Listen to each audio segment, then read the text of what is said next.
are Right, officially also underwater. live on Mario. Twitch Gonna now. fight a big eel. Gotcha. Oh no. Oh, we go live on Twitch? Oh, that's fun. This is like a new thing that I'm trying out because it's easier for me to do it live on Twitch and then save the recording, Right. and then put it on YouTube for myself.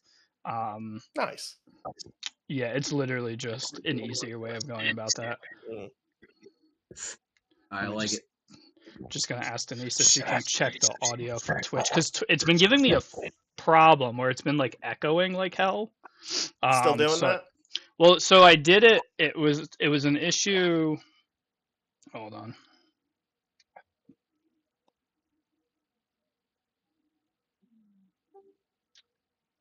While we have a second for crosstalk, Tom, you're still unemployed, correct? Yes. Thursday morning, I'm going to meet up with Doug. We're playing disc golf. If you want to shred a little bit, let me know. Okay. I am. Thursday should be good. I will keep you posted. Just the Hey, week. let me know. I'm going early in the morning. I got stuff to do later in the day, but I'm free. Fucking not working Thursday. So. Yeah. Tom, are you looking for a job? Because I don't want to continue if you're not looking for one. Oh no, yeah, I am currently unemployed. My company, like a couple weeks ago, declared bankruptcy.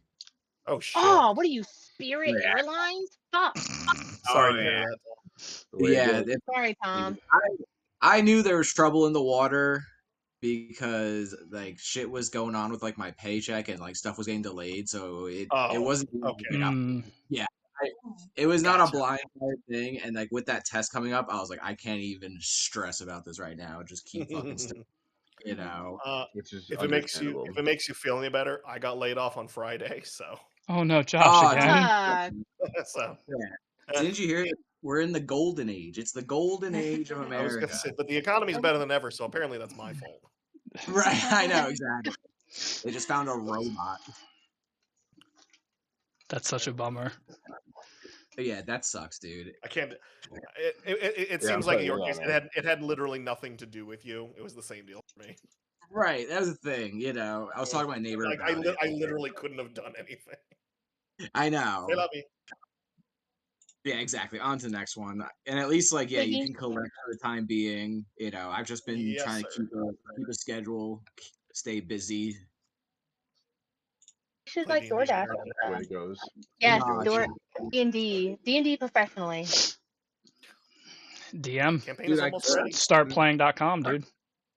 Not really. Yeah, I could do that. Dungeons and Drafts or whatever.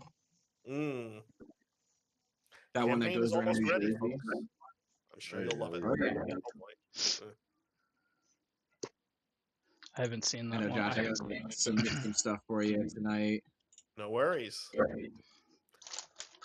You'll find out why I was harassing everyone for details later. I know. I'm excited. Denise said she feels bad that you guys lost all your jobs. What's up, Bobby? Denise said that she's sorry you guys lost your jobs. She said that sucks. Yeah. Are we live right now? Like, can people tune in? Yeah. Oops. Oh, I started the crosstalk at the right time. It's all right. I was just having Denise hop in to check the audio because I've been having issues with it. But, for Denise. For Denise. Hi, Denise. They're also invited to disc golf. Yeah. Yeah. Browns Point Thursday. Be there. Well, now you're gonna have the details. The memories. All right, I'm ready to try. Yeah. I am ready to swim, apparently, because we are drowning, I guess. Why am I yellow again? Who blessed me? I think it was probably Augie, but he's probably not concentrating on that spell anymore.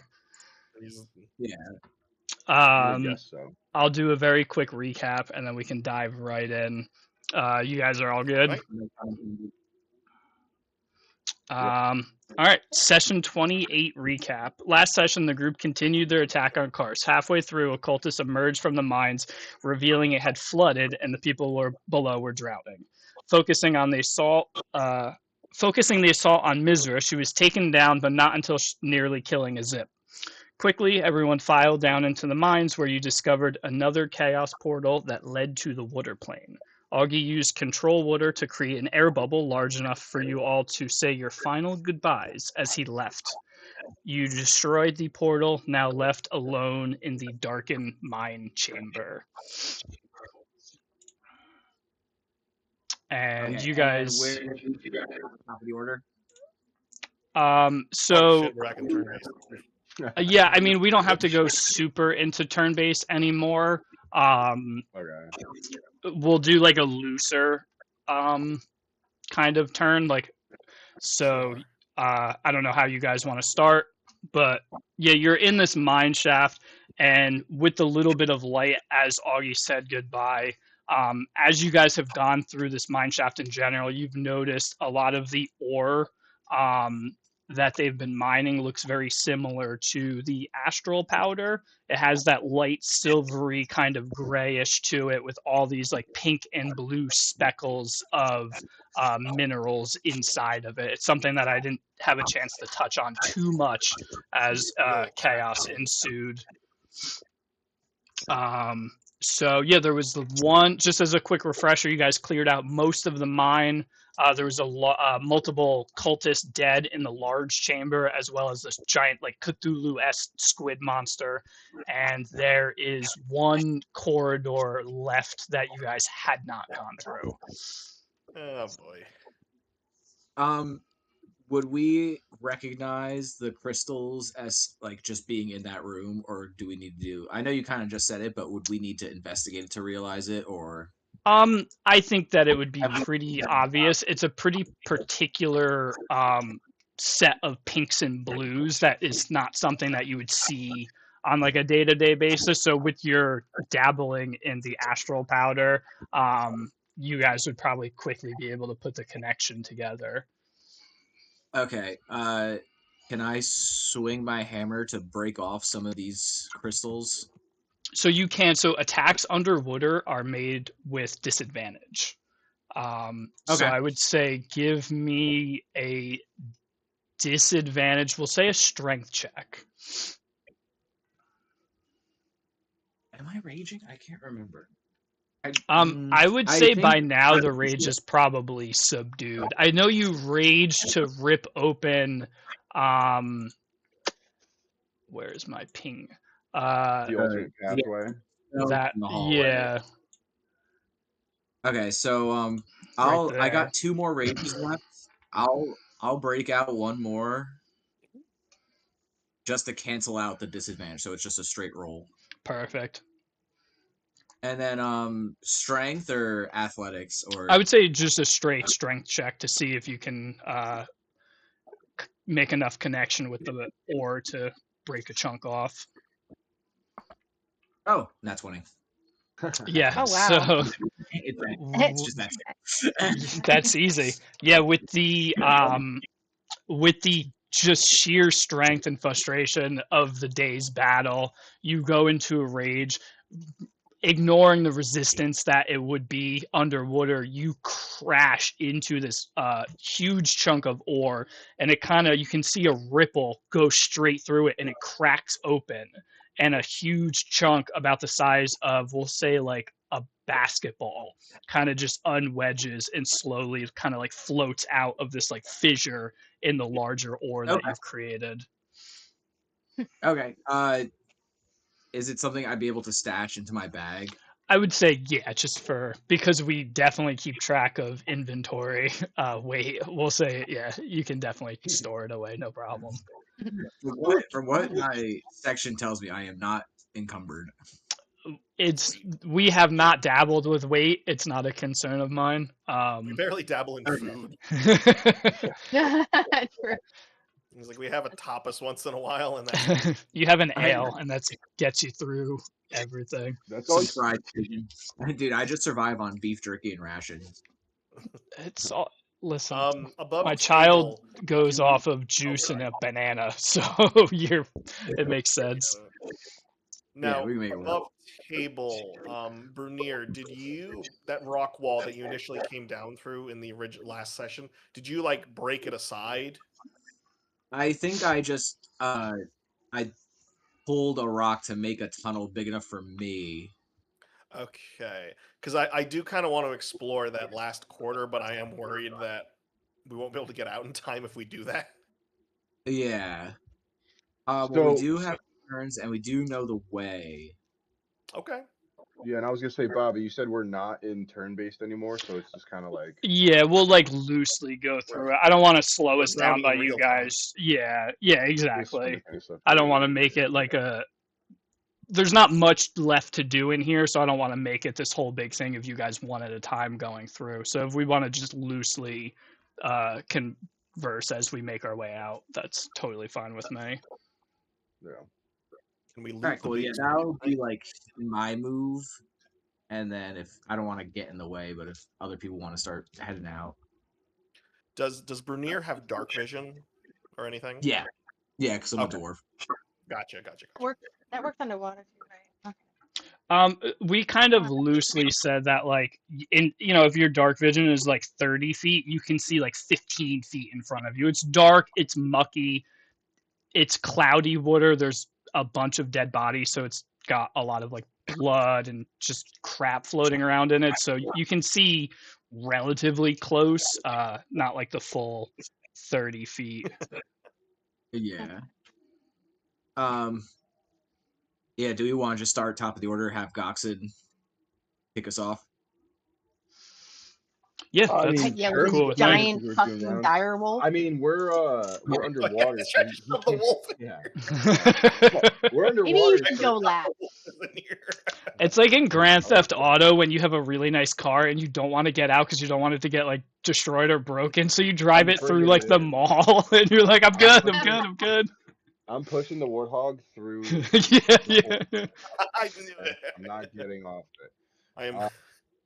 Yeah, so we can't speak right now since we're underwater. So Goxon's just gonna kind of look at everybody, and he's gonna kind of do like a hand wave, like he's gonna point at everyone and then point to the back of his direwolf, kind of like a hey, if you guys want to hop on, you're more than welcome. From last And session, I still can talk to everyone. Well, it was who was it? It was Ben, Claudia,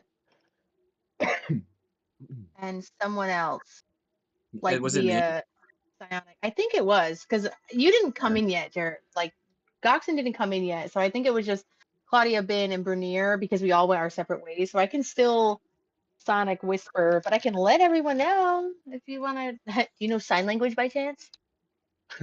I would Well, say, yeah.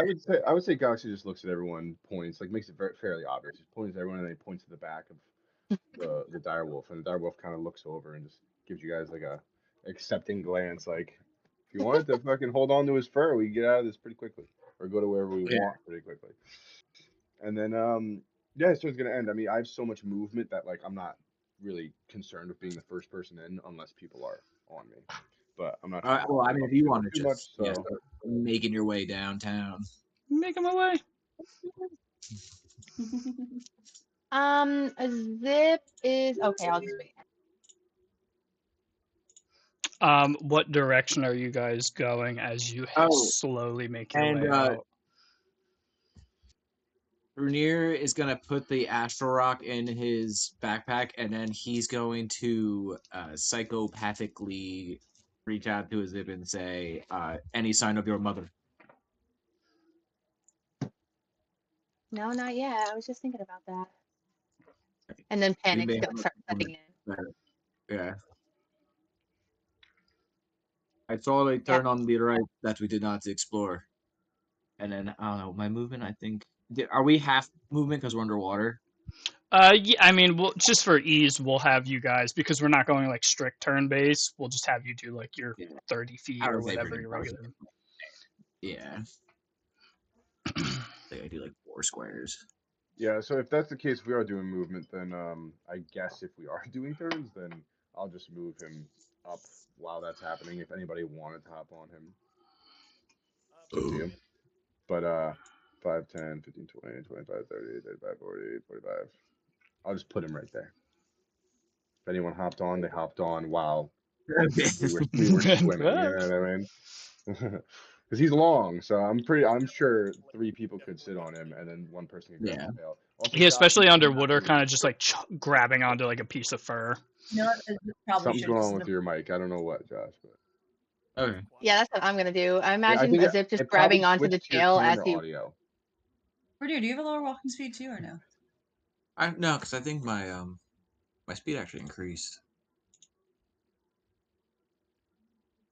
You know, like when you're underwater and like you, like if you ever like go underwater and you close your eyes, you can hear like your heartbeat. I just Yeah. imagine that being a Zip right now, because like you just mentioned, what she was also thinking about her mom, and then like I imagine, like the words that were like in that were coming in through her this whole time for the past few sessions about her being like stuck underground is just like echoing in her mind, and she just like hears her heartbeat like in her ears. She's Mm-hmm. like, but like Mm. fast paced. She's like low key freaking out because I'm like, oh no, there's only one more corridor left, and this place is full of water. Yeah. Dachshund just hears his dog fucking going, oh, trying to fucking get the fuck out. There, everybody. Yeah. Yeah, Zip So, grabbed his tail as he was leaving the room, and she's just Okay, floating good. back. Like, Good. Yeah, you guys can borrow the long movement speed if you want, all up to you guys. so And are probably you like, guys going down the final corridor as you all collectively, like we'll just say you're all moving as a group together? I'll say so. Yeah, I'll say so. I mean, that was per my class, Yeah. so 50, Okay. 55. Let's light this candle. All right. Um. Revealing all of the fog of war then. So as you guys come down this corridor, um, and you Well, turn the corner, you start seeing on the left and right, these makeshift prisons. Like there's little chunks of wall kind of caved out in sections, and there's like I said, like makeshift prison bars kind of, um, locking people in. So the first one that is noticed is a small I'm is a sorry. small The timing on dwarf. that was perfect. um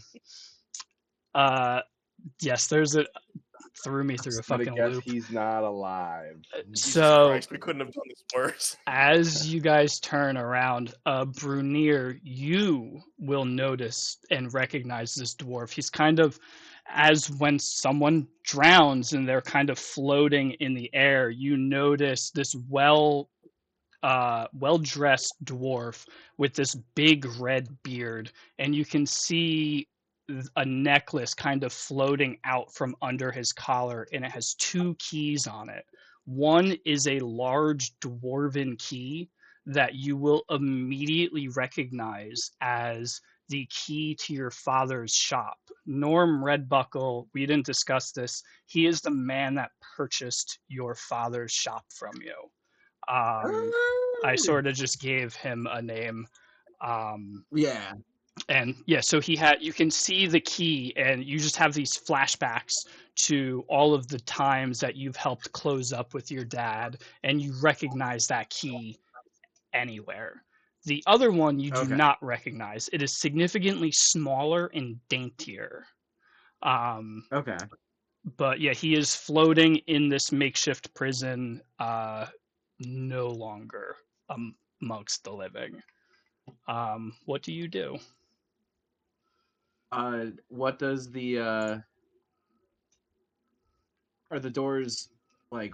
Is So, every so cell they're locked? yeah, so they're all locked and they're bars. You can stick, like you can grab the bars and like stick your hands. There's like prison bars. They're big enough, Okay. spaced apart that you can put an arm through, but not big enough that you can get a body through. But they are all locked.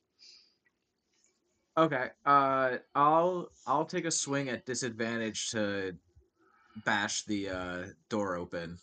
Okay. So You we're can going either do forward. an attack or a strength check, whatever you want to I'll do. do an attack. Okay.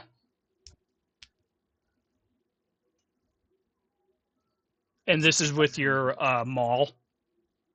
Yeah, so that's a 23 with a 13. Because, all right, how long has it been since the fight started? Probably about like a half hour.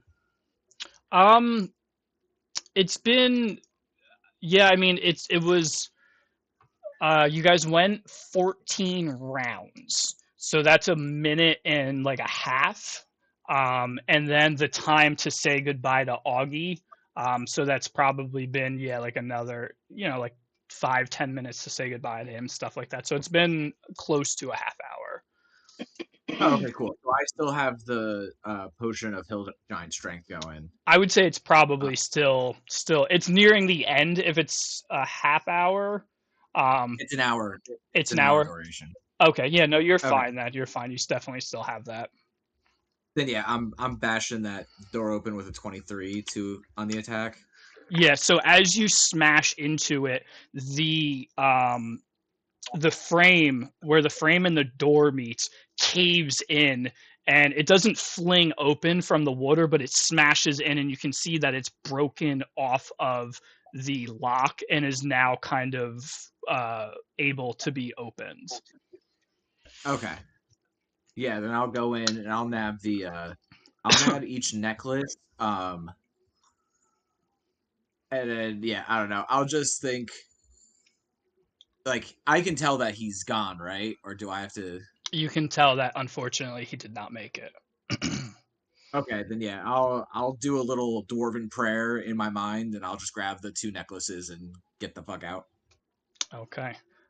So as you guys continue through, the next two cages have just random slaves in them. Nothing to notice. A halfling, a small human.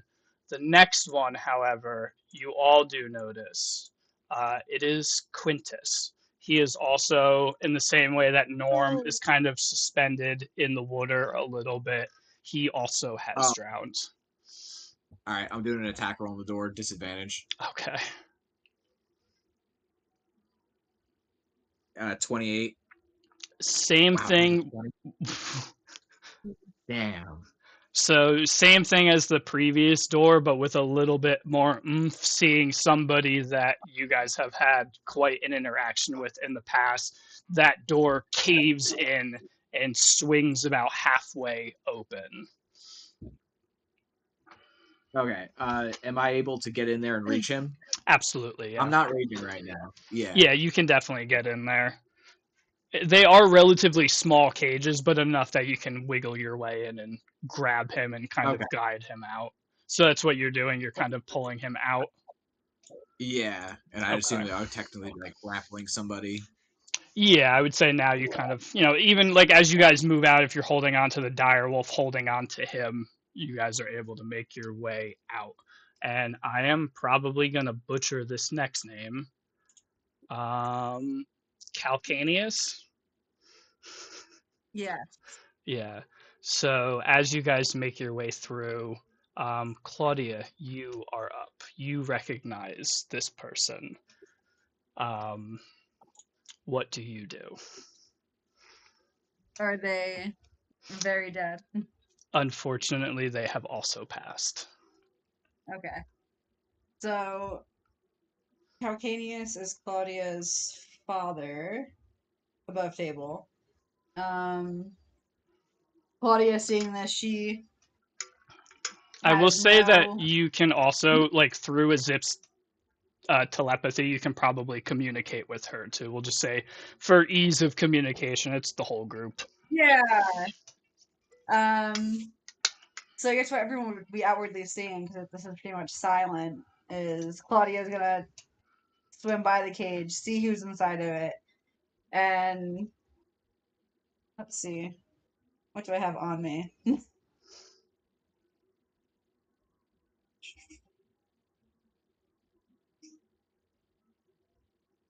I do have the Mace of Disruption, but it's not activated, so You can still what use kind it if you're not attuned to it. You just don't get the yeah, magical benefit, but you still get your, like, plus whatever to yeah. attack. So like she has 0 proficiency with any like melee weapons, but she's gonna still try to break open the cage.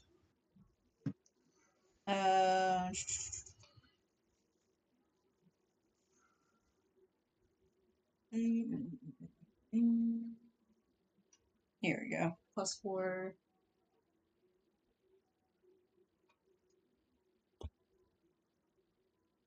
And that is a 9. A 9. Yes. So So what that was the a 9.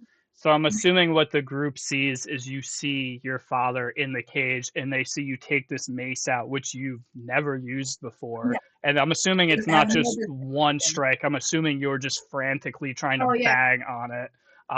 Melee weapons not being your strong suit, it's Mhm. taking little chips of the iron out, but it's not doing any real structural damage. I think she's gonna just still quiet, not like, mentally sending any messages. But like, I'm not sure if you can see someone if someone's crying underwater. I'm not sure if that's a thing. Uh-huh.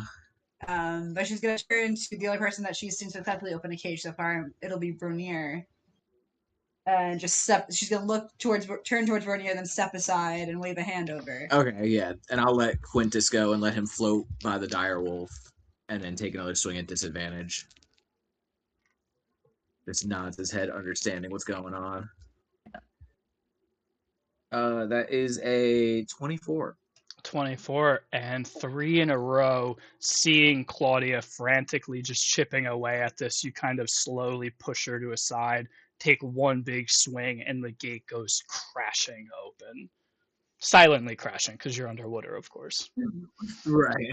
I think Claudia's just gonna rush in and kind of grasp onto this man and kind of like, give him a hug. She's gonna look him over to see if he's still alive and, assessing that, he's not, and there's no way she can possibly heal him.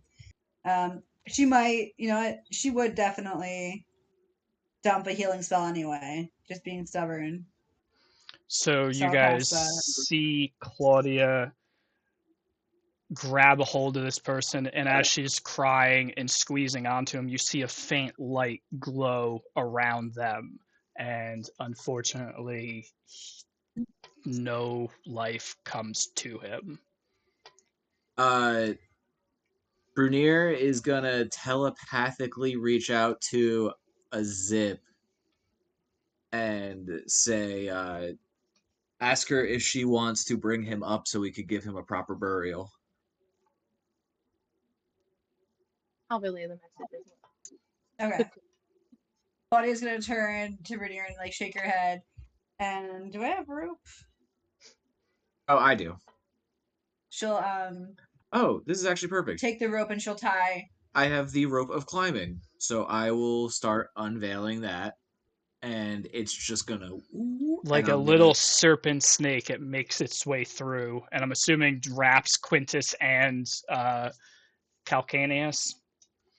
Yeah, I'll start tying them together, and then I'll get. I think it's like 60 feet. I think I lose 10 feet every time I wrap it around somebody. Plenty of rope, though, for sure. Yeah, so I still have an extra 30 feet to use. Claudia would probably stop you and just like I do have rope on me. Oh, okay. She would be like, no, I'm gonna carry my own father. And she'll kind of like take the rope off of him and like just take a rope out of her own bag and tie her dad. Yeah, you're just gonna see Brunier and keep pulling. Yeah. And the last person that you see that you recognize in these mines is Thief 2. Not Thief 2. Who? We gotta bring him back. As we pass Brunier looks directly at him and just keeps going because he does not recognize him. Ben puts his hand on the door as he passes by. Can I see if he has anything on him? Like, is he like equipped like how Norm had the keys? I will say that he's still in his like pretty basic rogue attire, and there's not anything really substantial that stands out. This is who we were gonna call to help us. Ridiculous. Ben will put his hand on the cage. He'll mourn for a second because he didn't really know the guy. He did kind of. He was on bar, and he notes the irony that while he did save him from burning to death, he did not save him from this, and then moves on. Yeah. All right. And with that, I'm assuming you guys make your way out. Yeah, I am going. Yeah, so dragging Quintus behind me. I'm gonna get to this. Or actually, say I guess I'll get to like here. Um, but essentially, what I want to do is I want to get to these rocks, and I want to use my final rage Okay. to try and just clear this path so everyone can get through. Can I Yeah. help him to add advantage? Yeah, of course. Oh, that's perfect. And I While that's give. happening, Oh, sorry. no, it's okay. Yeah, so While that's happening, I think Azif is gonna start frantically like circling back and forth through these cages, looking at all of them, making sure she's not missing anyone because she was and totally under the assumption that her mother would be dead, drowned in here. So So she's just looking through all of these. Do I have to roll for that? I will just tell you that as you, because I don't want you to roll low and then think that she's there when, in the time that it takes them to clear the rest of the debris. Bernier, what was your roll? So rage canceled out the disadvantage, But Goxon was right? helping you, so you get advantage. So I get advantage, and then Claudia said that she casted guidance. Okay. So I rolled a 16 plus 10 to attack with the maul, and then so that's 26 with the guidance. I rolled a 4, so that's a 30. Okay. Yeah, no, that's more than Yeah, enough That'll to do kind it. of just yeah, no, continuously, like, while you're waiting for a zip to catch up, I'm assuming you're just like smashing these rocks with the maul, and yeah. like the debris is just You see it though. crumbling. Yeah, you see it though. Like since it's his last, you can see just like you can start seeing through the cracks. Like he is borderline exhausted now. Like he is just giving it everything that he has in this past half hour to just kind of just help everybody, even the ones that aren't with us anymore.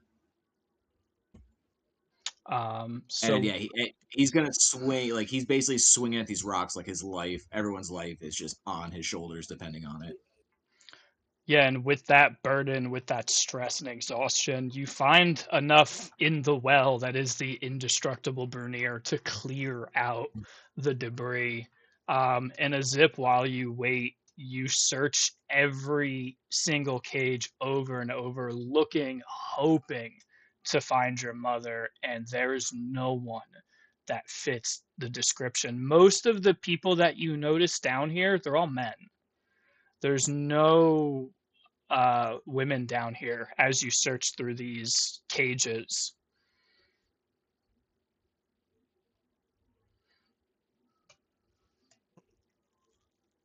Now she's super anxious still because she's like, well, where the fuck is she? That makes me nervous. So Hopefully she's noticing safe. noticing that a zip is still like back there, Goxon and his direwolf can communicate telepathically to each other. That is on his character sheet. Um, so Goxon is just gonna send the wolf to go and grab the remaining people and kind of push them forward, so we can all kind of push out together and no one gets left behind. So, a zip, as you begin to like panic and get nervous, the quiet of this underground mind just silencing everything, letting your thoughts kind of just like echo in your head.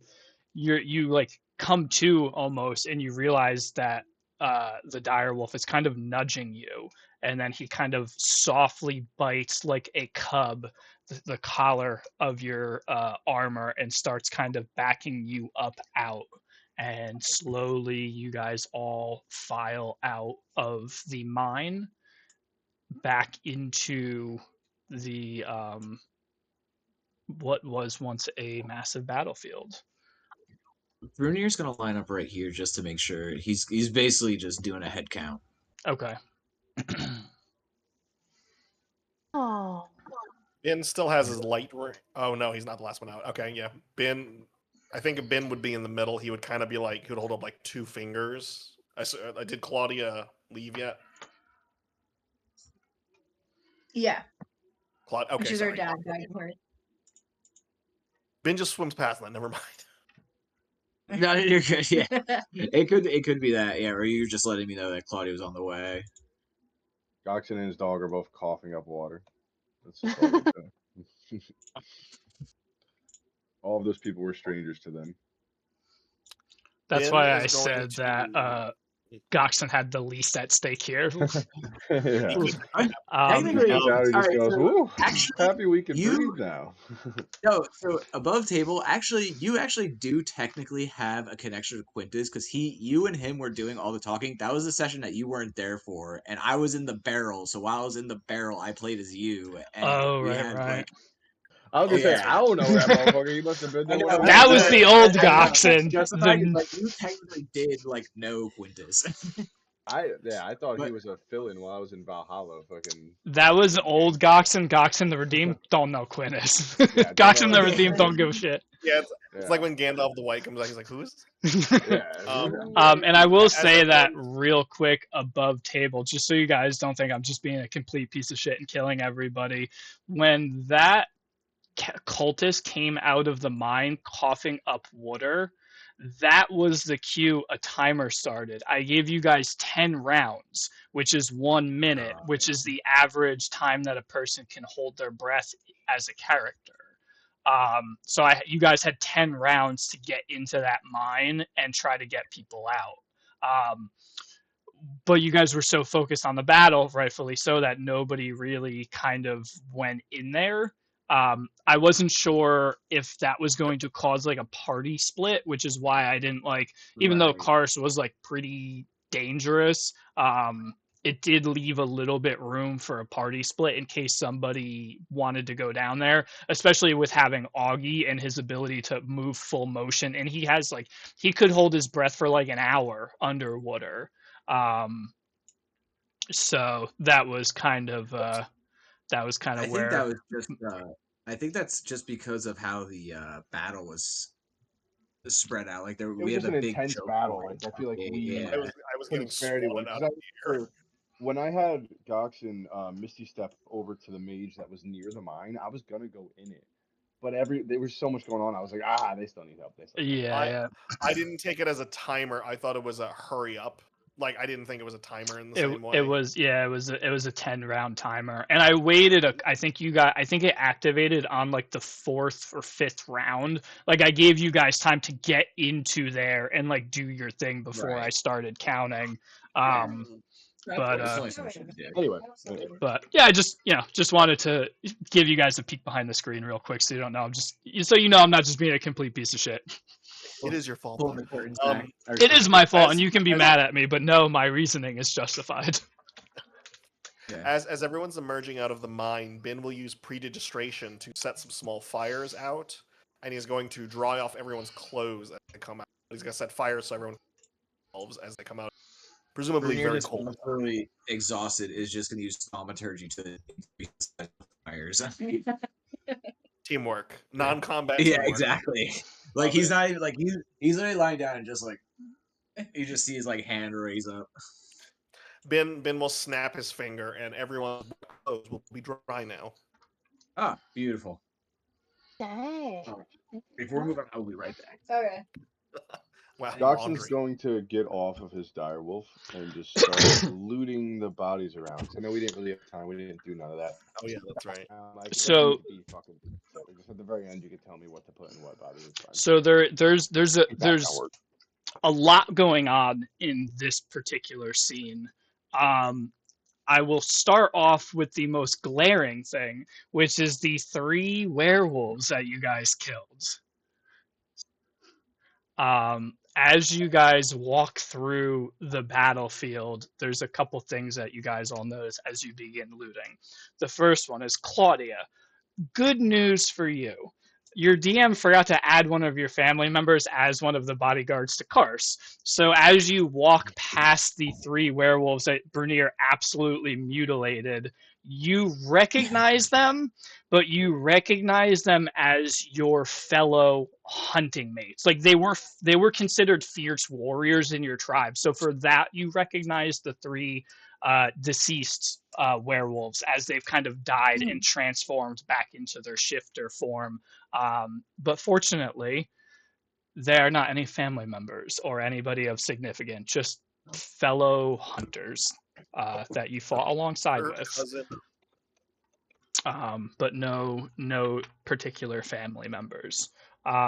There's Okay. one And more. then Claudia kind of. Oh, so sorry. No, no, we'll do that, and then I'll get to the next thing. I think the carriages were kind of left. Yes. Flaming everywhere. So the two carriages, specifically, if you're looking for the one that your mom was in, she was one of the ones that was outside. And then there was a second one outside. You lost sight of them as they were leaving, so you're not sure which one is which, but you know it was one of the two that made their way out. And then there was the third one that you didn't see anything in, which was still in the place in my lovely quick drawing that had moved right there. None of the carriages left, right? Like we were able to keep them all. You were fortunately able to save some people, yes. Nice. So we'll take what we can, honestly. So Claudia's gonna untie her father from herself and kind of just arrange his arms, crossed, just so he looks a little bit more dignified. And then she's gonna race towards the carriages to kind of see what the fate of them was. Okay. Unfortunately, she still has a list to get through. Yes. So as you are setting your father up and beelining it to the two carriages outside, what is everyone else doing? I'm gonna same thing, kind of just dragging Quintus behind me. I'm gonna sit him up against the cart here, untie him, and then just, do a little dwarven prayer, and then I'm just gonna look to a zip and see if she found her mother. No. You're gonna look over and she's gonna just be sad. Because isn't her father dead on the floor Yeah, so her in this father area? was He was I think killed he was right.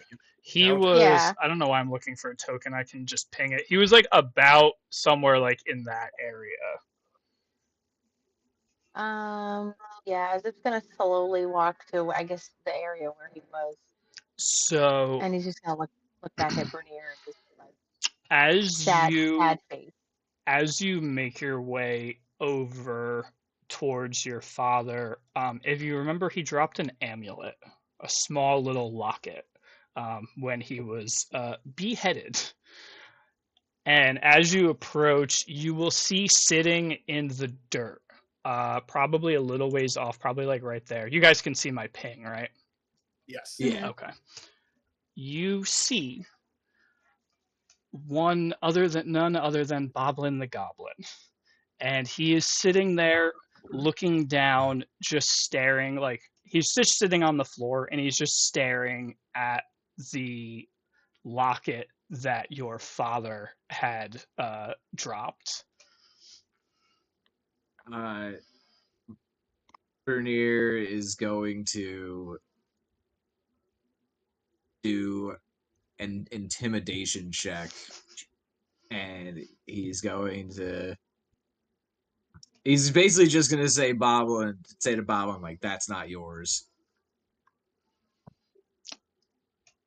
So as you call out to him, he kind of like spooks. He didn't even realize that you guys had come up from the mine, and you see him kind of get up, almost um, not quite acknowledging what you said, just the booming of your voice kind of shook him out of whatever stupor he was in, and he begins walking up to a Zip, and he gets face to face with you, and you guys are about the same height. And he's holding the locket, and he looks up at you, and he looks down at the locket, and he just says, "May I?" And he kind of gestures like he wants to put the locket on you. Yeah. So Yeah. I'm just gonna say. I feel like as if it's not gonna say anything. She's just gonna, I guess, turn around and let him do that. So as you On. turn around, he puts the locket on, and he clasps it. And as he clasps it, he just whispers, "You did your best. You can't save everyone." And he kind of like, you can see in his face as you turn around and look at him, his eyes are glassy. He looks like he's on the brink of tears, but he's able to compose himself and hold it in. And Oh. he just mutters again, "You have to keep fighting. You will find her." And with that, he turns around and he begins walking towards the fortress wall. Want to hear a riddle?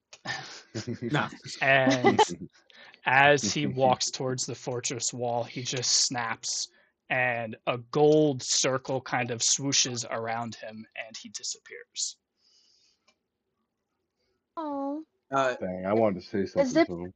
A Zip's eyes are also glassy, and she's just gonna look down at the locket, and then she's just gonna like bury her face and just just stop. And I have tears in my as eyes right now. I have tears in my eyes. as Ben's you look seeing.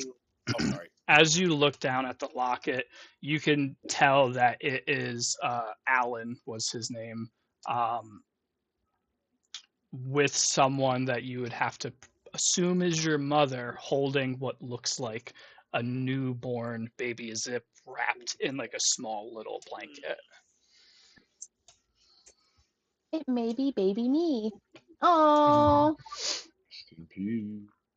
wow. That got me right in the feels. That makes me feel sad. IRL sad. Do we see Alan's head anywhere? Yeah, I would say it's rolled like a foot or two away, but yeah, you can find his head. Brunier, You gotta stop, Brunier, man. Brunier is gonna pick up his Oh, head and he's gonna And walk kick over it. to his Zip Oh and god. he's just gonna be like, "I am so sorry, little one. I wish there was more we can do. Um, I do have this. I don't know too much about it. I don't know what much it will give you, but I do believe that you could at least speak to him one last time if you use it." And I'm gonna pull out a speak with dead scroll, oh my God. and I'm gonna Pepper his say, "I head. know it's not the best of circumstance, but Can we it at is least put yours the if you head near want the it." body? Go on. What? Like this. Yeah, I can Instead of hold this. him like this. Oh yes. Stick your hand in. Yeah, Fucking ventriloquist it. Like, Very funny. Yeah. like I have your dad here. You can talk. oh my God. That's so This was awful. supposed to be sad, damn it. I don't know if a Zip's gonna want to do that. I think I'm just absolutely repulsed by that. Just like that's I'm so literally sorry. like the first time I guess in her life. Yeah, the first time in her life that she's literally like I guess meeting him. What a bad way. What a bad way to go. What a bad way to meet him. Well, you And get can Ben like grab the head from Oh my God. Yeah, This is sure. so awful. Oh no, like should I make a roll? Like, would Bruni? I don't know. I don't know what anyone would do in this situation. Ben, if uh, Brunier doesn't fight, Ben's gonna snatch the head away and be like, "What the hell is wrong with?" Yeah, a Zip, Brunier's just so gonna go. you're aware of the Speak with the Dead spell. If casted, you can ask him 5 questions. Oh gosh. Okay. But they are often brief, cryptic, or repetitive, and the corpse is not compelled to be truthful if it perceives the caster as hostile. Oh, Jesus Christ. Um. Well, Okay. It not cannot So I have the hostile. exact speculate, question. learn new information, or provide insight into events after its death. So it is literally only questions that this character would know prior to dying. Oh, okay. Um. Well, I guess I'm just gonna grab his head and hold it in my hands, and then I'm gonna be crying, just be like, why did you guys leave me? I'm gonna be like my character's gonna be crying, like, why did you leave? Are you casting the Yeah. spell on the corpse? Yeah. You are? Okay.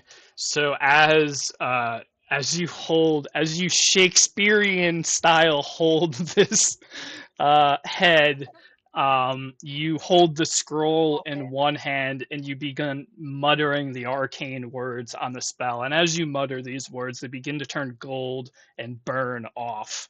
Um, when you finish reading the scroll, the mouth cocks back, opens up, light flashes out of its eyes and mouth, and you can hear like it's almost gasping for Oh. air. And you said your first question. What is your first question? I guess I'll be crying and being like, just like, why did you leave? Why did you leave me? Do you know who I Where am? did you? I guess like it's a kind of just like, where did you, mom, go? I guess I would ask that. Yeah. Where did they go? So And why did they leave? it almost like kind of is like looking up into the sky, searching for an answer, and it just mutters back, "We left to keep you safe. We had Oh, to." oh, that's so sad. That Oh, is your first question. You still have four more. so they left. Okay. Um, do do you have any idea where my mother would be? Same thing, there's kind of this long pause.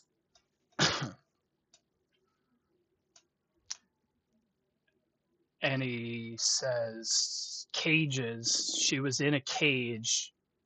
They were taking her somewhere else." Okay. Uh, That is question two. mm, I guess how did you end up in this? I guess how did you end up in this place? I don't know what to ask. Somebody above table, give me good questions to ask my dead father. This Um, is really That's not a sad. bad that's not a bad question. How did you get here? Yeah, how did you get here?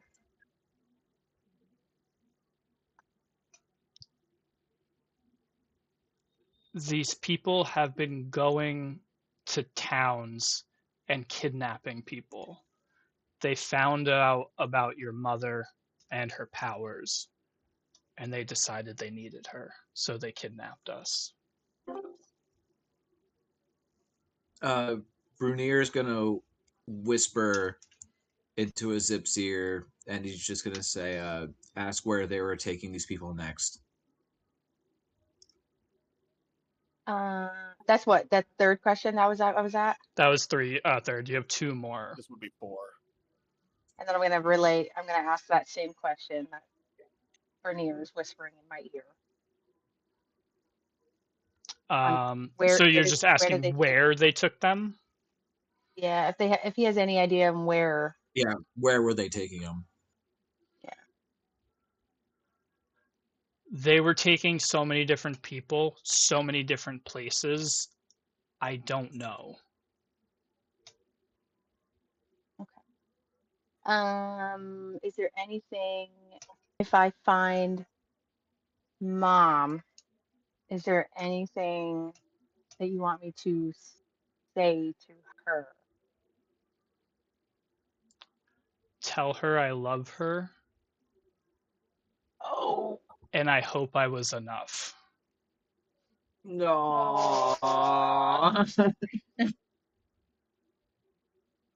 And then with that,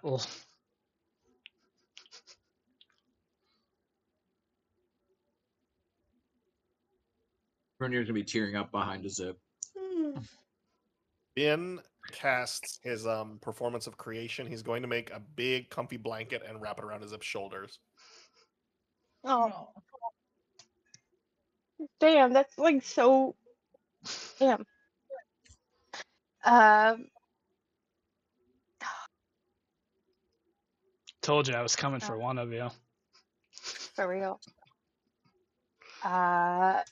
So As if the last question is gonna be like, will you miss us? so That's so sad. so Oh. that I think was your last question. And Oh. as the tears stream down your face and land on his head, he just the light begins to fade out of his eyes and mouth, and the last thing that he says is, of course, I'll always be waiting for you guys. And then Oh. with that, the light fades. Oh. You Oh. did this, Tom. I'm I did not have crying. Speak with the Dead in anywhere. Anywhere. Yeah. Goxon is That's shoving sad. gold in his pockets from the dead bodies. He's gonna look up and just go, what's up? What happened over there? So sad. What's going on, guys? What's up? That's so Um, funny. Above table, guys, this does not help because literally my mom's birthday was 2 days ago, and that Oh, is so sad. Oh, Well, I am very sorry. R.I.P. Mom. Yeah, sucks. sorry. I would give you a big hug if I could. As someone who Oh. has also lost a parent, it is not easy. And I I don't wish. have either of them. I know. I'm Sucks. sorry. I would give It's you okay. a big hug if I could. It is Mm. a pain that never goes away. I know. Mm. Well, I guess Azif's gonna set his head down and just look away and wipe her tears, and then turn back to everyone and be like, "We gotta fucking save my mother," in like a determined Job's ass not way. done I yet. feel like her whole like demeanor shifted, and she was just like, "We have to find her." That's Yeah. crazy. You just hear like some metal guitar building behind the zip. Yeah, literally. Oh, Goxon, iced out in golden trinkets, is just gonna stand behind you, hand on your shoulder, and you go, "Don't worry, we'll get vengeance." And Yeah. walk out, you hear clinking and clanging as he walks away.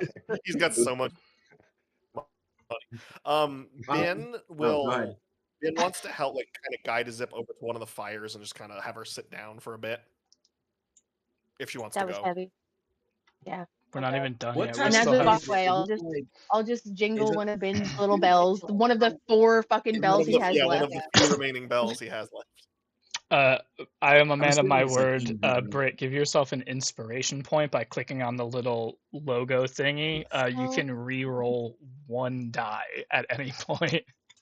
I know it doesn't Hell bring yeah. back dead parents. I'm sorry, but I know, it's okay, it's okay. it's my virtual Oh, hug Oh, that for was so you. good. That was so good. That's I that's was like, that's all improv, and that's all Tom's fault. Don't be mad at me. Be mad at Tom. He's the one. I'm not mad. It just No, hit me right. Oh, It hit me right in the feels. I'm Speak just with like, Dead skill. Okay, here you go. I'm building story. I was you having want to be internal panic. I was like, traumatized? he can Yeah. talk to her. It's like shit. What I do I know. say? No, I was like, Right. oh, what do I say? I did not expect that. I think like the second to last question, I was just like, oh no, that spot's really getting me in the fucking This feelings. is more sad than I thought it would be. Yeah, really Too though. real, too real. Yeah, for real. It's like, oh After shit. Ben helps Zip sit down near a fire, I want to go over and examine Mizra's body. Yes, so we will have a brief. Unless Scott alluded it already. we will have a brief moment of regular ass D&D, and then we will get back to the sadness. I think we need a quick break. I'll say for time's sake, if you want, I like have that whole time.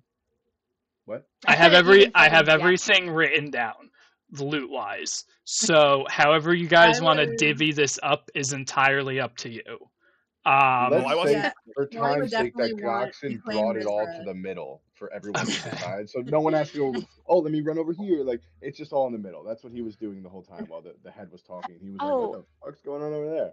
He hasn't been able to keep anything for himself in a long time, so still financially I'm broke. You also got grave robbed.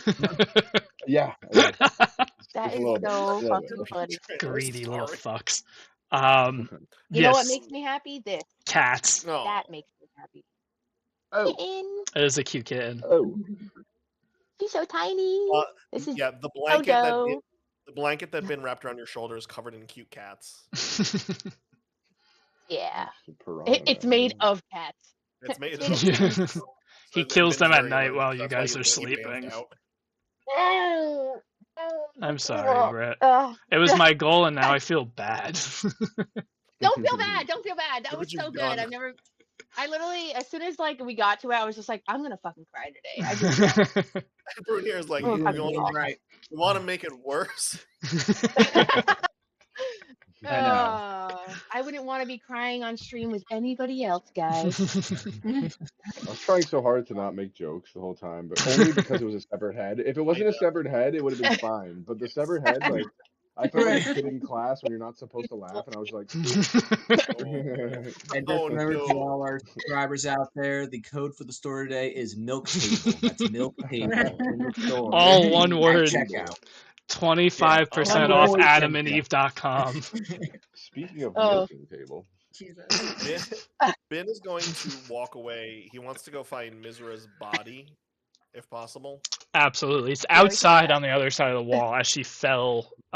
Yes. So that was. Can I check to see if anyone funny. sees me? Claudia's out Do you there? want to do a stealth check? Can I please do a stealth check? Sure. The only one that's really, I think, going to notice if you want to do a perception Would be check, Claudia. Claudia. But I would say with a 13, I think your passive perception is like a 13. Let me see. Regardless. Huh. You just hear Ben like trying to like stealth his way out, but all his My two passive bells left. perception is 17. Yeah, so you definitely Oh, clock his I can sneaky go ass hide. trying to get out. Oh well.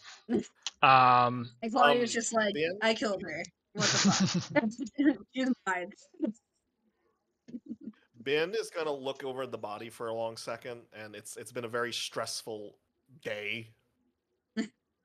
And I'm gonna kick the body as hard as I can. Give me a strength check. And please roll a 1. Claudia approves. That was You almost almost a had your wish. 1. It's a 2. classic So- bin fashion. God damn it. So as you reel back and slam your foot, you kick her armor.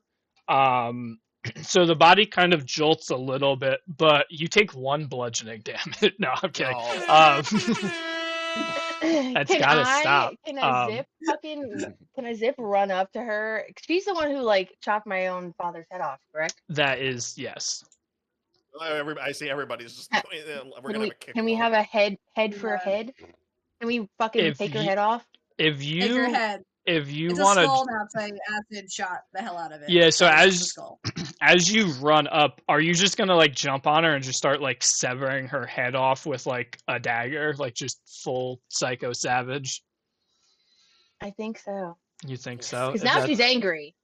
She cried it Oh. out, but now she's fucking angry. So yeah, if that's what you want to do, I'm not going to stop you. So as the tears go away and you're left with just like this internal rage, you turn and you bolt out of the fortress past Claudia, who's like at this point, I would assume probably in the wagon, like looking for your mom and like all that good stuff. you dart past her. She kind of turns, and as you turn the corner, you see Ben kick the body and stub his toe, and he kind of like holds his toe real quick, turns to like hoping nobody sees it, sees you coming, sees that you saw it, and then you just dive onto this body, pull out one of your daggers, and you just start sawing her neck. And yeah, as you look at her, you can see a lot of her face is kind of burnt away from acid. Some of it's like singed off from fire. Like this body's been through hell. And I'm not gonna make you roll. Like over time, as everything else is going on, you just are able to chisel away and do a head for a head. Yeah, and then I'm gonna fucking spit on her corpse, and I'm gonna Yeah.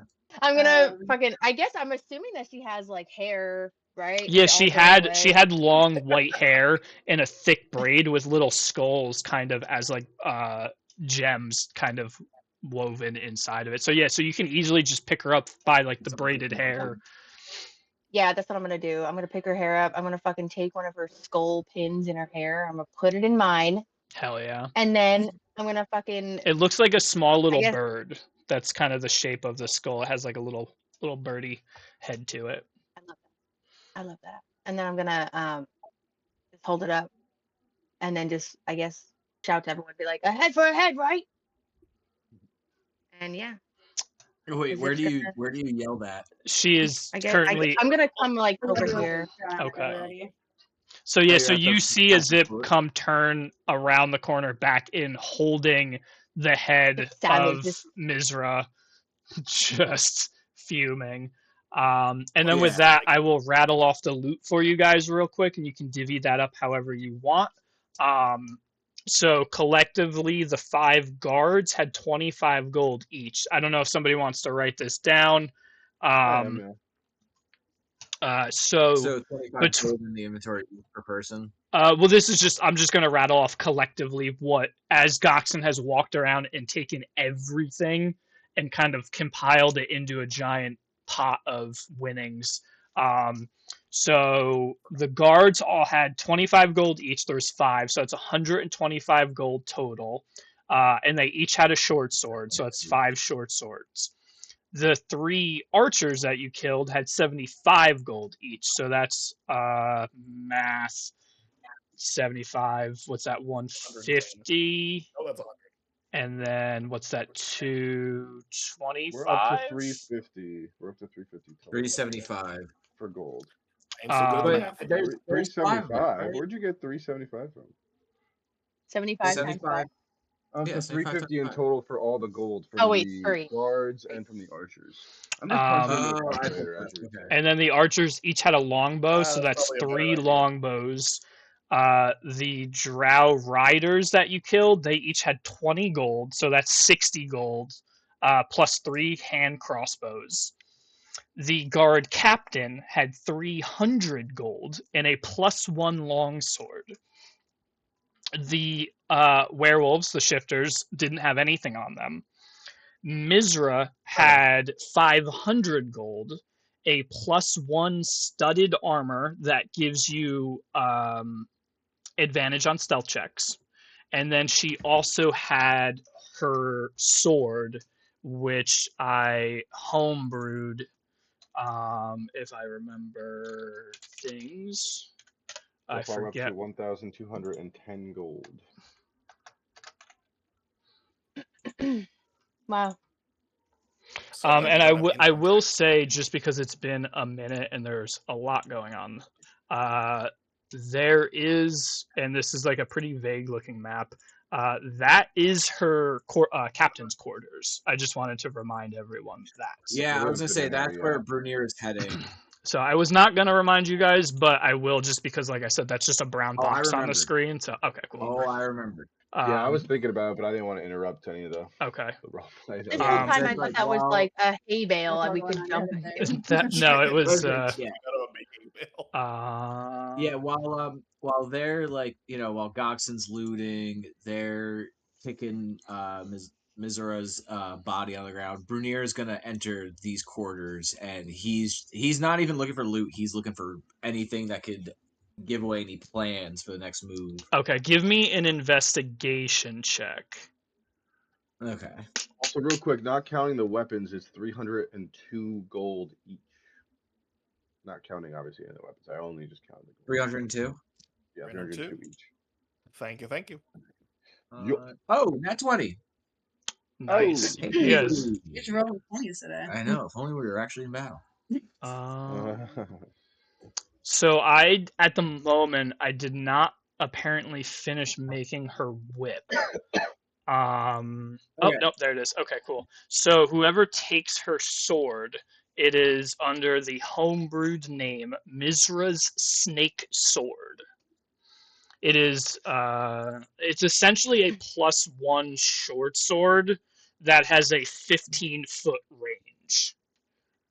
That's cool.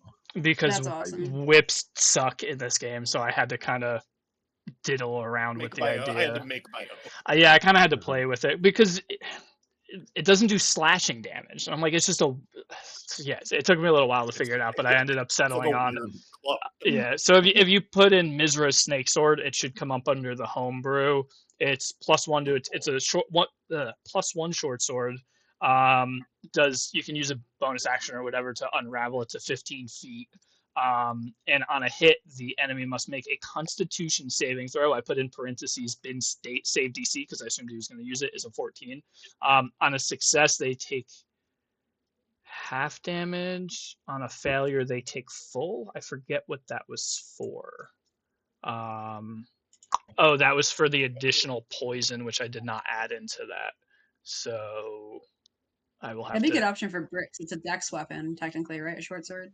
I believe I think so. so. Yeah. Yeah. Yeah. She that's does her have a vibe. very good sword that she refuses to use.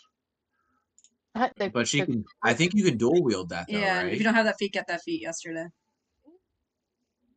It would be very fitting. Jackson, what was the total amount of gold per person? 302 per person. And then we will do what Brunier finds real quick, and then we will jump back to Claudia. Brunier, as you kind of are just ransacking this place, you walk in, and there's a bunch of beds that are most likely for the lesser guards. Nothing really substantial kind of pops out to you.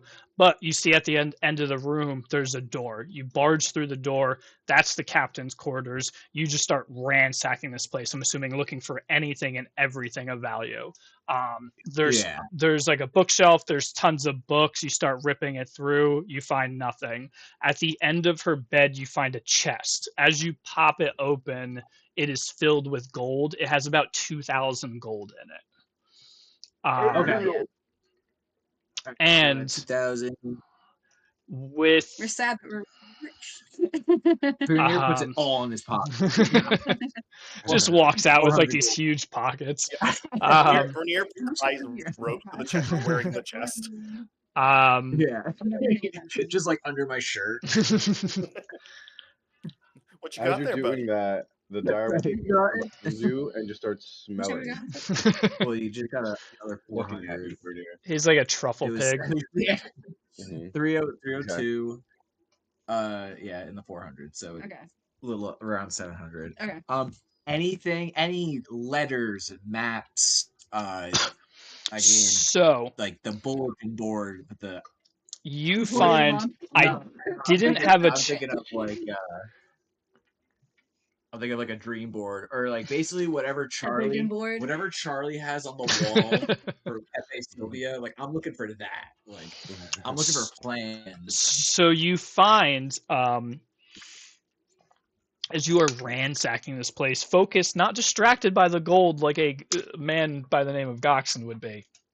You find. Hey, the first thing he grabbed was all the gold. What are you talking about? You find. She has like this desk and there's papers kind of scattered through, and you start rummaging through, and you find. I didn't have a chance to write it down and list everything out, but you find a ledger. And this is a shipping ledger. It has everything that has come in and out of Kars over the time that she has been here. And you see, oh man, I gotta pause this real quick. You Oh, guys can't shit. see anything, right? Nope. No. Nope. Cool. You're not lying to me, are you? It's not. No. I'm gonna call the no. So you Here we- see We would never. a list of supplies that have been shipped out. A large amount of it is what you guys know as astral powder. And I will retcon a little bit and say that in the mines, you guys saw some type of like mechanicalized grinder machines in there. That was probably, you would kind of deduce, was grinding these ore down and making it into a powder that they could transport. You Yeah. see a lot of it has been shipped to Waterdeep. You see a small amount of it has been shipped to a small town by the name of Amphale. Secomber has gotten some. Daggerford has gotten some. You can see that. Ooh, I will fuck this name up every time. Menzo Baran. We'll just say Menzo Baran. Menzo Barandazan has It's like also Benzo gotten. Bananas. Yeah, it's something weird. Uh, has also gotten a very large shipment of it. And then you will also notice that they've had a large amount of stuff coming in, which is Before you move on, okay. how do you spell Anfel, and what was the person's name again? Amphale is Amphail. And then the person in the mines his name was Norm Redbuckle. Oh, okay. So he was getting some. Okay. What? Wait, it was. Oh, I thought you were talking about. What were you talking about? I think you're talking about Menzo Baranth or Oh, whatever. I can spell. Yeah. Yeah, I The can spell that. It's MENZOBERRANZAN.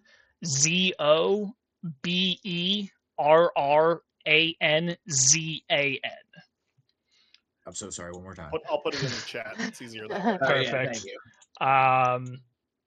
So that is what you saw drug-wise leaving Kars. You also saw leaving a significant amount of, at first with a nat 20 in the beginning, as you're looking at it, you're trying to figure out, like, it's not in just like common or elven, it's in like a code, and you can kind of you can tell the astral powder is the astral powder based on like the poundage that they use to like ship out, Right. because what else would be under like a weight like that.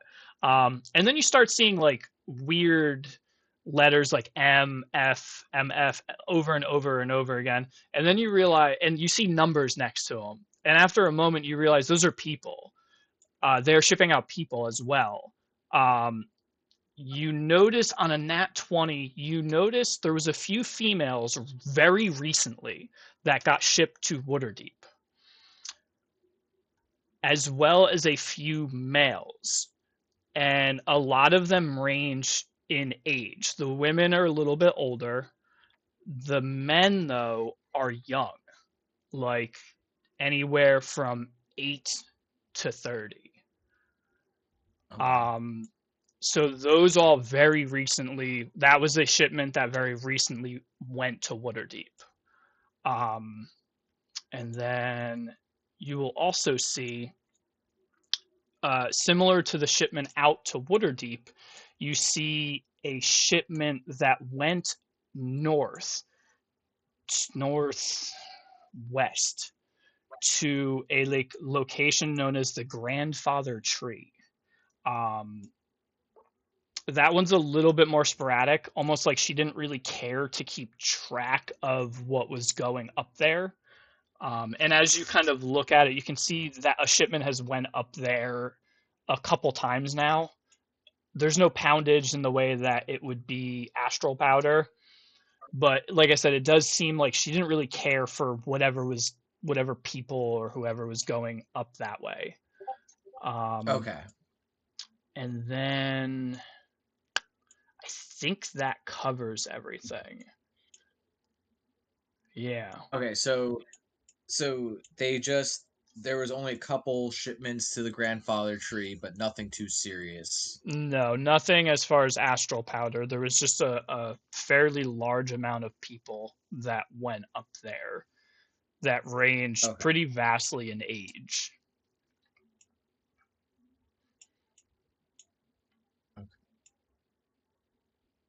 Yeah. Yeah, I think that covers our bases. Now, Bernier hasn't shared this information. This is just what he's No, seeing. he's Like still this is in the captain's Mizra's quarters at the time. Right. like this is what I'm doing while like you guys are looking at Mizora's body, Yep, kind yep. of. You're so Um, Sherlocking. and Confusing. Yeah. to make sure that I cover my bases, because like I said, I didn't have a chance to write all this down. Do you have any other questions in regards with a nat 20 on the ledgers that you're kind of thumbing through? Um, everything's there's no indications on which one could be Azip's mother. It's all just MF, Yeah, it's just general, and there's ages too. and there's ages. Okay. Yeah, like I Yeah, said, and then I have the older. Okay. the men are on the younger, like almost child side, raging upwards of like 30, but the women are a little bit older. That might be your clue with a nat 20, is that the women are a little bit on the older Right. side. Um, Okay. but Yeah. All I no, need is just that person's name, and I should be good for my notes. yeah, nothing particular as far as names. It's all kind of in like a code.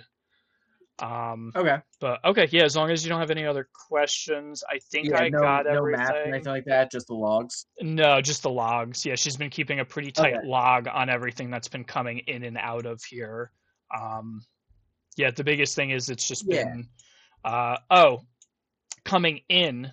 I will say that she had a fair amount of shipment of people from Amphale, uh, Okay. which is probably how Norm ended up there. Um, and then the other thing is a large shipment. No, no, never mind. No, okay. Yeah, no, that's it. That's the big one. Don't want to cross my wires and confuse everybody. Different Okay. questions for a different session. So yeah. Brunier's just gonna grab all these logs and kind of bring them back out and present them to the group, or just kind of have them ready for everybody. Okay. And with all of the looting sorted out, I will let you guys figure out how you divvy that up. We will go back to the sad stuff. We will go back to Claudia rummaging through the carriages. Is she Claudia's gonna burst open the door and just start trying to help out anyone, like the first people that she sees, and giving. I mean, I guess how many people are in the carriage? She'll just kind of start just like dumping heals into everyone as she pulls them out. So the first one that I'm assuming you're doing is the one that you're by. And as you start getting everyone out, you notice a lot of halflings, a lot of gnomes, a lot of younger people, specifically smaller framed people. But nobody that you recognize or jumps out to you. It's just probably about half a dozen like halflings and gnomes. Okay. I think Claudia, seeing that it's all halflings and gnomes, is gonna just mentally reach out to Zip and just say, like, one of the carriages has gnomes. Gnome women. Goxin, seeing that, is going to try to convey that information to his wolf to tell Brunier. But he's a wolf, so he's just going to bark at Brunier. Which Um, which carriage? that's like a telepathic message to Zip. That's what Claudia just sent. The one on the bottom left, the one with the token on it that says halfling. That's There's still about working. Is it still up and working?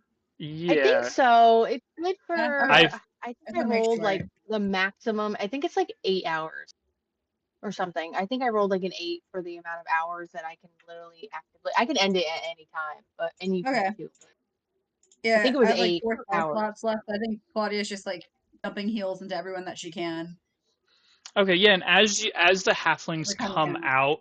out, they're not quite. They're a little like gaunt looking, but they don't look like they've been really they've spent too much time in the mines. They look like they maybe just got there not too long ago, and we're getting shipped out elsewhere. And then Claudia's gonna move to the next carriage after that. Okay. After that first one's empty. All right. And that one, as you kind of throw the tarp off, you see in similar structure to the previous one, you see about half a dozen cages in there. And as you start unlocking them and looking in them, they're all shifters. The 6 to 8 people that are in here are all shifters. Most of them women. Uh, there's no men in here, no warriors that you fought with. It's all women that are kind of like middle aged or above, people that wouldn't really necessarily be the first to battle. And with that, you see Tarsa. Yes. Tarsa. Okay, want to make sure I get the And then after pronunciations bones. correct. We're all after bones. I'm sorry, that's a lot of No, lives. it's fine. Jeremy, did you send that wolf to keep an eye on me? I don't know why if the wolf- Bernier knows it, but kind of. Not to keep an eye on you, but I mean, Gox can see what the wolf is seeing essentially, and he could speak through him. So that's why so, like I said, he just keeps kind of barking at you. You don't know why, but he keeps just going. "Meow, meow, Ridiculous. meow." All right. And then as if you got the message about Good boy. the carriage, right? Yeah, which do you know One on the left. which character? This one. Yes. So Claudia's gonna pull her mom out and dump a use her, what's it called, divine.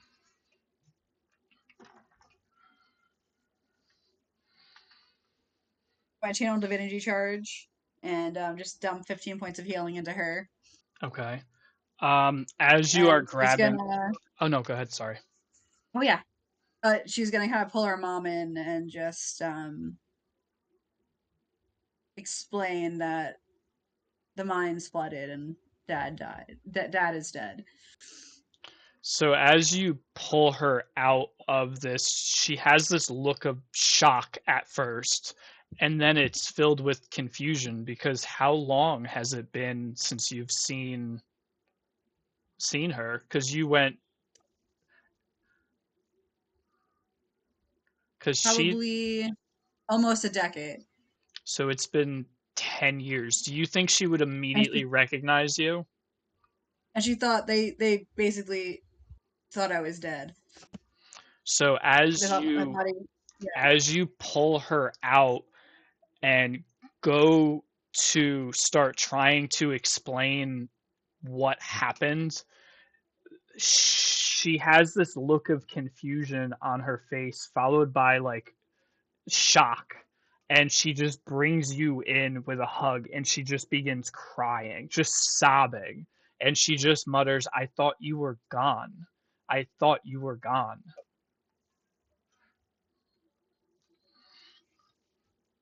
Claudia is also gonna just kind of, because of how vulnerable her mom is being in this moment, and she's never usually a very vulnerable person. Like it's gonna cause her to kind of break down and cry as well. Just like, and they're both just having like a release, and Claudia's just gonna say, "I'm so sorry for being gone for so long. I I regret it. I I I'm so sorry for what's happened to our people She kind of like since I've been gone." as you start talking, she kind of like breaks from it a little bit and just puts her hands up on your face and she just smiles and she says, "It's okay. There's no need to apologize."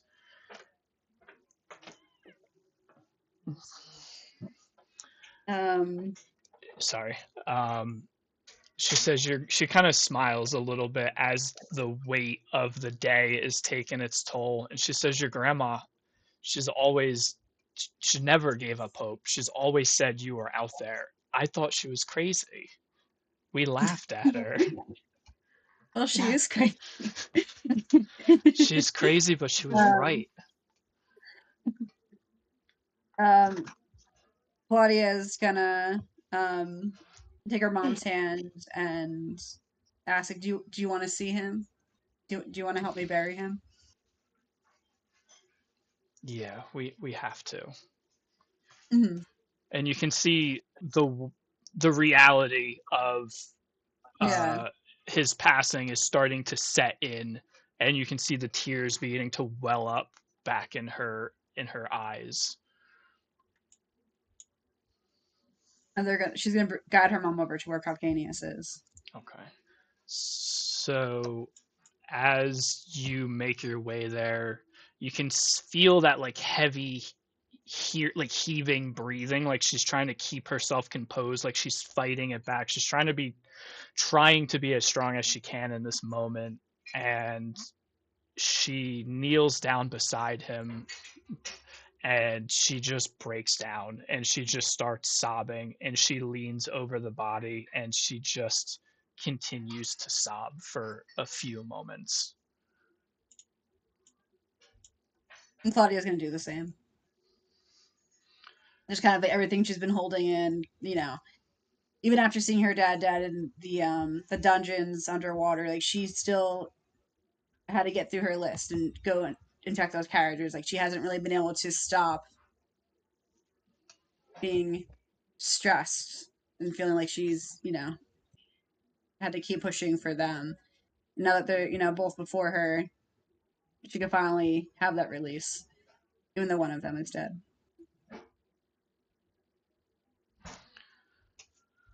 So as you guys take a moment and grieve over the loss of Calcaneus,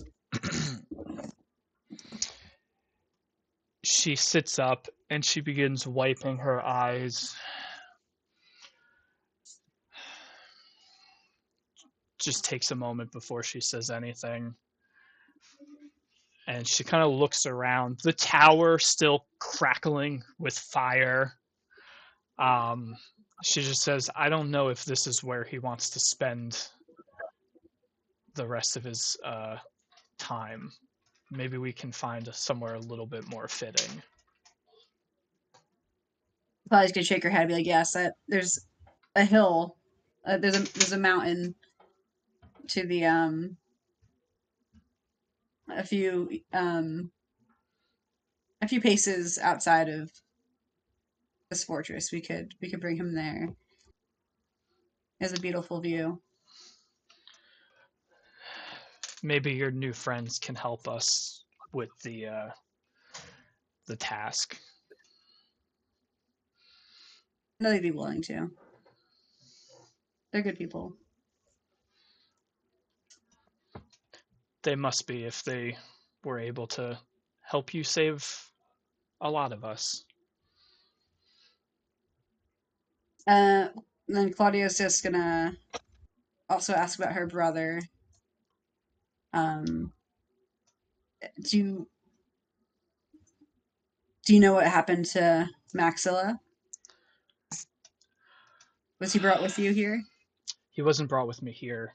Well, we all came here. The whole clan. All of us. Fang brought us here, and then slowly but surely, they started divvying us up and sending us in different places. Um, I don't know where he went. It looked like the carriage that he was on went west. But the rest, over time, they got sent north. They promised us a new home if we help them protect this fortress from what they told us was evil. But very quickly we learned that they are the evil. And right now Fang is north securing our new home, which probably does not fare well for the people that probably already reside there.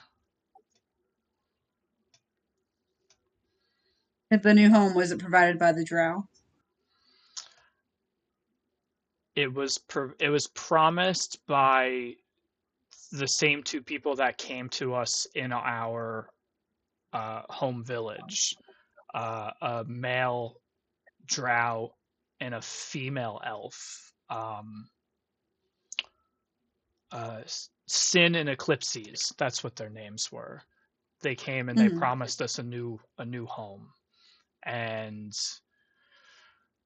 it was strange traveling with them for a long time to get here, and it was not what they promised us. The job was not what they promised us, and I fear the home that they promised us is as much of a lie as everything else has been. But Fang doesn't see that. He sees the power and the potential of being with them, and if you can stop this, I hope that you can stop him.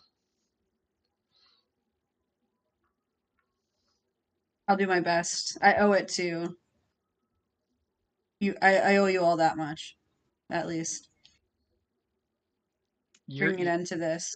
you're here. You don't owe me anything. It'll take me a really long time to not feel that way. I understand, I don't know how I but will. you don't have to prove yourself to anyone.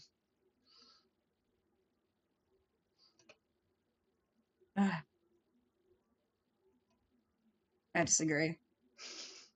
You've always been like I this. disagree. It's never changed. But take that resolve, take that determination, and take that stubbornness, and take down Fang, please. But you have to worry. They've been gone a long time, and something has shifted, and it's not for the better. What are you doing? Sammy. Give a little kiss. Mwah. I'm sorry.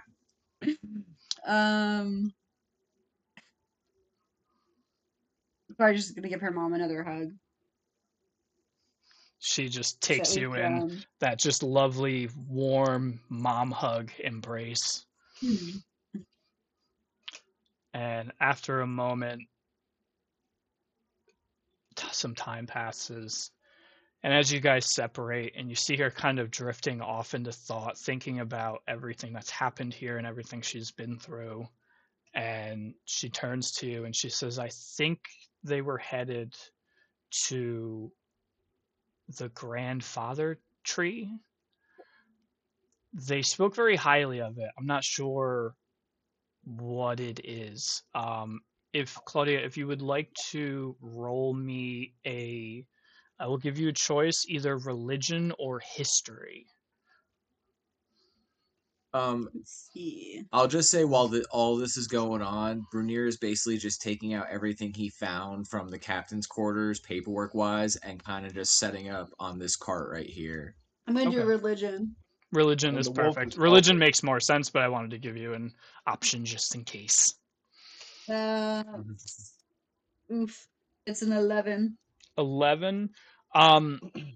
While you're not super familiar with the location, you have heard of the uh, grandfather oak tree. When you spent time with the druids, they talked very highly of it. Um, it had major significance to them and their worshipping of Sylvanas. But outside of that, you're not entirely sure the full scope of what this tree does. But you do know that in the druid community, it was a very big deal. Okay. I think Claudia's gonna mention to Mother that I know that place has significance to the druids. I don't know how Fang was able to claim it,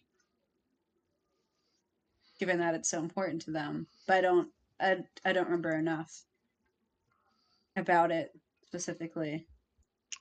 Well, If it's still important, I just know that it historically has been.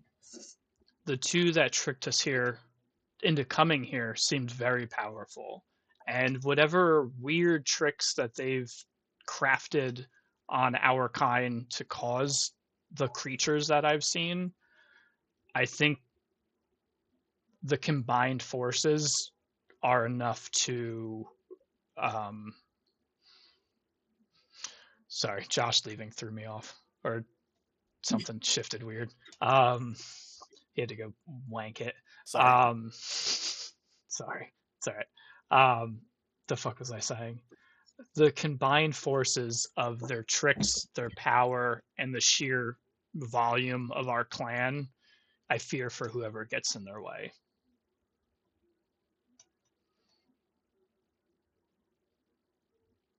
And they're already there. This is something that They something that let we could possibly prevent.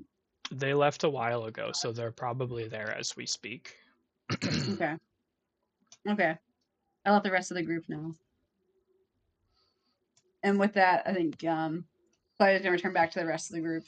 Okay, and then with that, she kind of gets up and well, I would say she sits back down next to Cocaneus and kind of just spends the remainder of her time sitting next to her past husband. And then that covers everything, so the floor is open to all of you.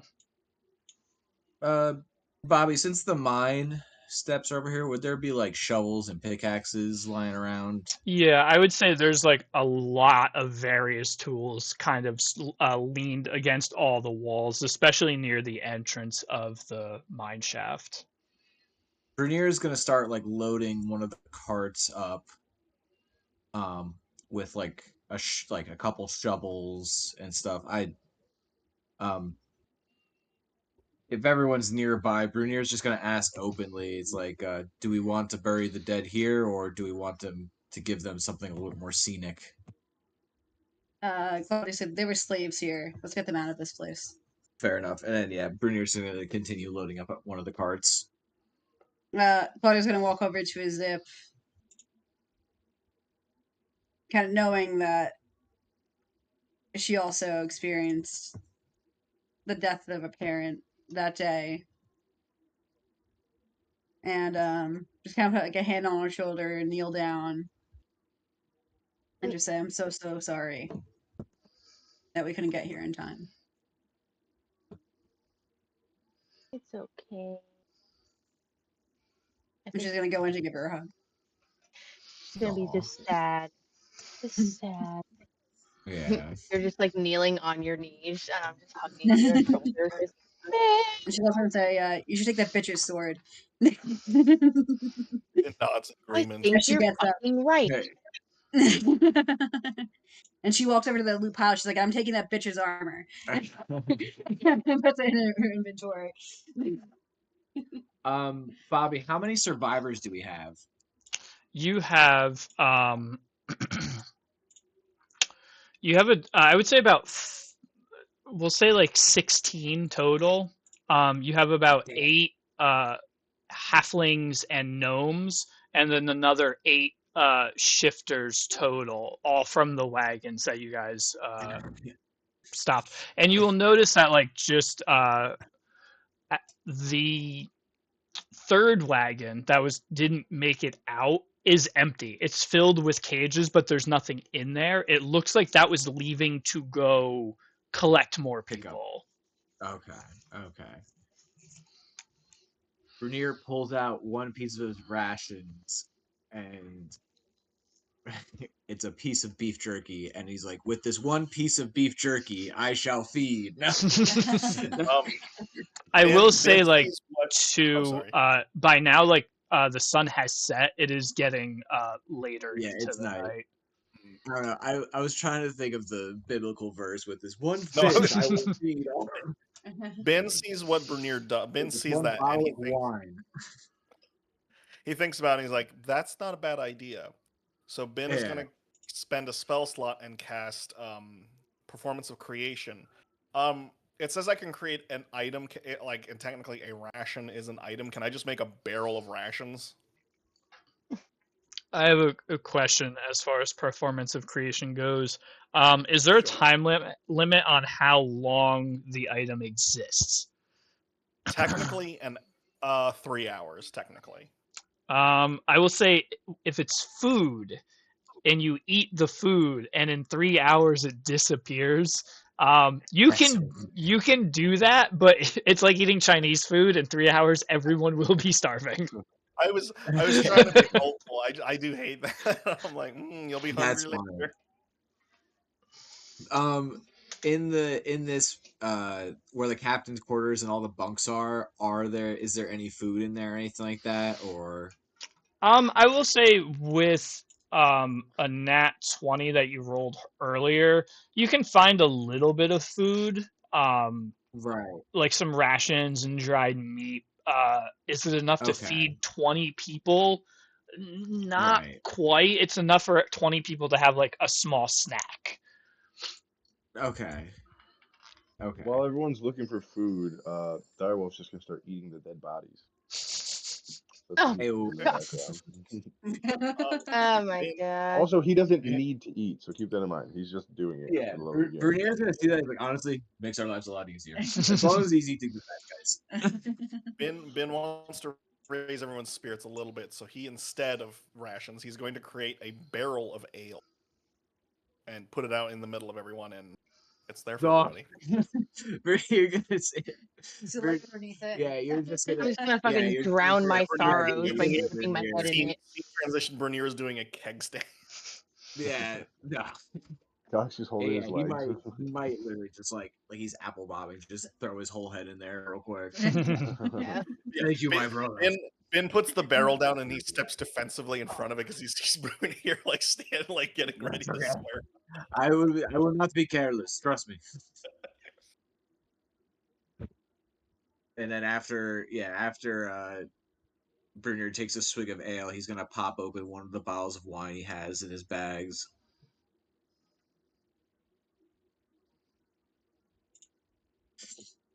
Let me Do get some of any that. of the sorry, Yeah. DM? Do Oh any yeah, of we're the all passing prisoners around. we've rescued? Do any of them look like they need medical attention, like immediate medical attention? I would say outside of just looking tired and scared, General there's misery. no physical damage that you guys can like cure. Okay. Okay. Once Brunier kind of sits down, takes a breather, drinks some ale, has some wine, passes the bottle around to everybody, he's gonna start loading Quintus and Calcanus and all the other like dead that we want to bury onto the carts. I can do a strength check if you want, even if it's just like a sluggish attempt. We're just unwinding with ale and wine. Yeah, okay. I would I'm say gonna as post you it. guys kind of are taking your time and Right, unraveling, like I would we're say, close enough. yeah, I would say with your general strength, it's enough that you can slowly kind of just like firemen carry all of the Right. Yeah, deceased just take my onto it. time, kind of bringing them over. Yeah.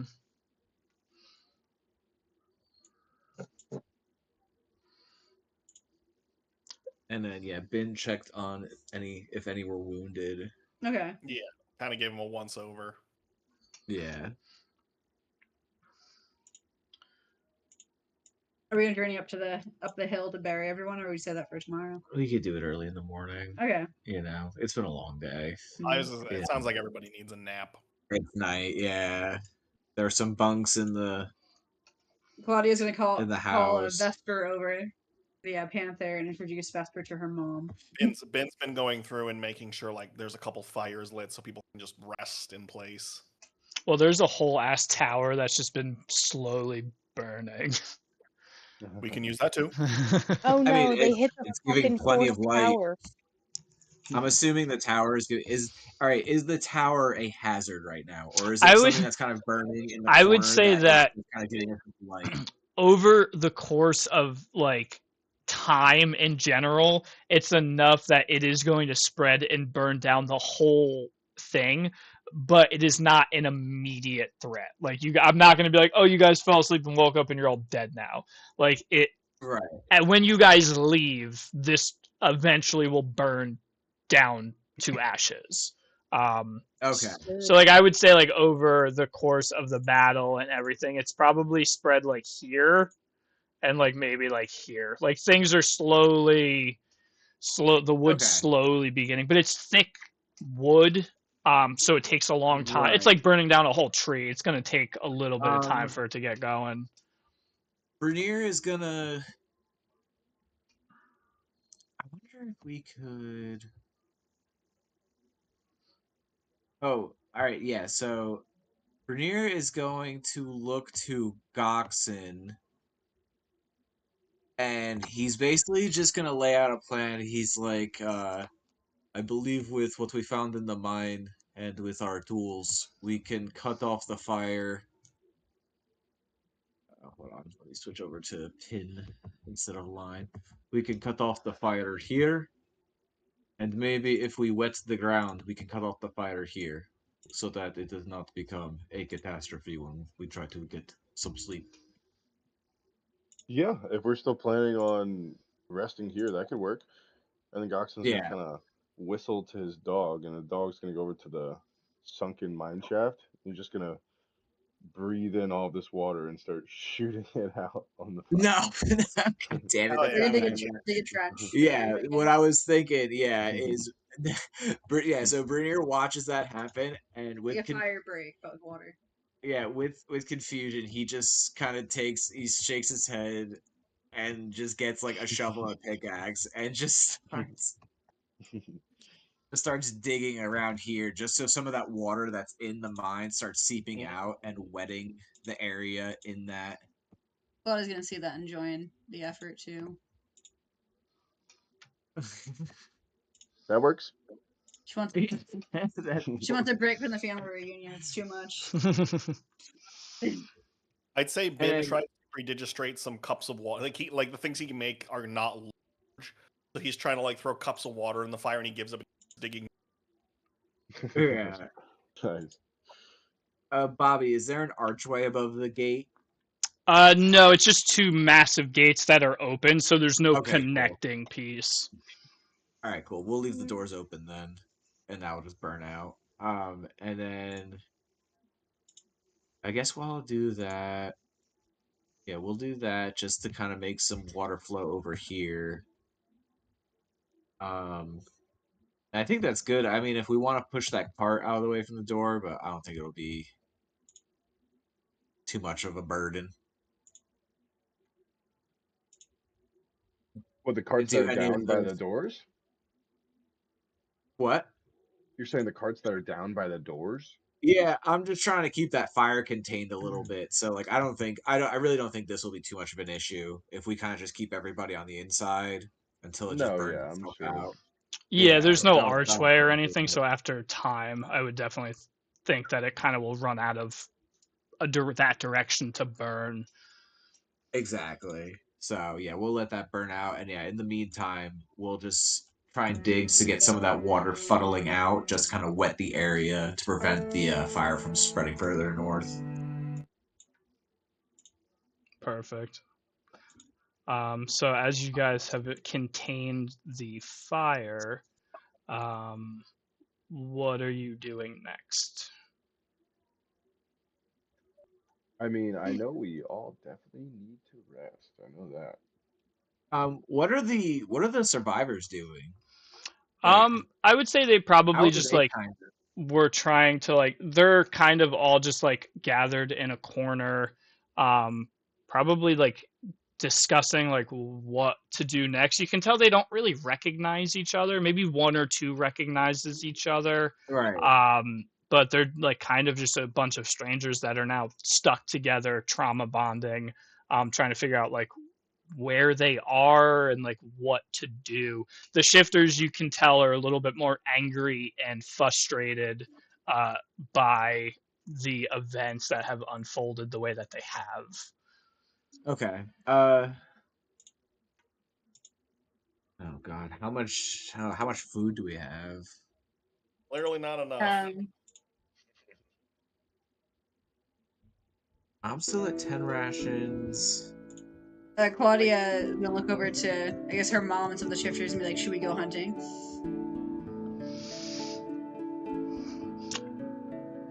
they kind of all look at each other and go, I think we could all afford to blow off some steam. Hmm. Oh, and we have all those bows from the archers. Yeah. Yeah. Perfect. So I'm sure that's something that Claudia will just peel off separately with them and the Mhm. beast and Vesper, and just kind of see what's out around the fortress to eat and see what they can bring back for everyone. Should I just do one like group roll to? Yeah, I would say just give me survival with advantage because you have so many people with you. Okay. Yeah, Bernier is just gonna start setting up. Like he's not gonna make like he's just gonna set up camp within the base for Yeah, like. Ben's gonna go start like a couple campfires. He's gonna check Yeah, on the people, exactly. Like, bunks, whatnot, making sure just everybody who can move around is okay. right, move the dead, move all like the loot, kind of just get a little bit more 25. Hey, What was it? 25.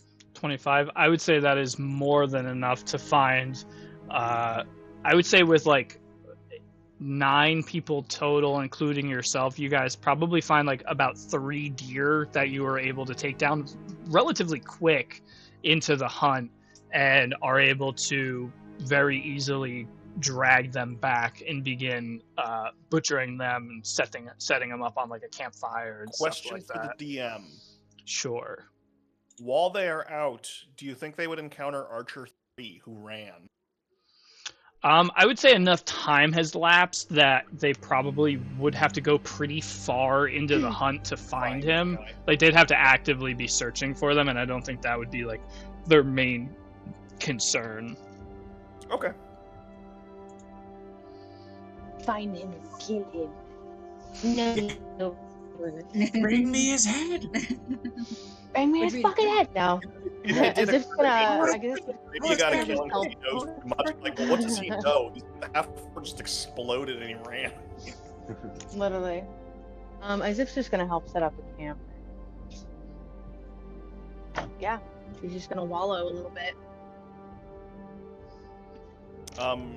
Ben is gonna see, because Ben stayed behind, Ben is going to try and see how Azip is doing. Terrible. Sad. Well, Terrible. so Azip is just kind of helping set up things. Yeah, I think she's just gonna be in her own head for now. Thinking about, obviously, she's seeing all these people that are good and well, and who saved them. A part of it makes her happy, but the other half is wondering, like, where the fuck would her mother be? Like, where could she go? I think the anxiety is still there. I think Ben will kind of stand off to the side because he doesn't quite know how sensitive you're feeling right now. But he will lean in and be, we're gonna find her, kid. Don't worry. Oh, question for the DM too. Anfel, is that where?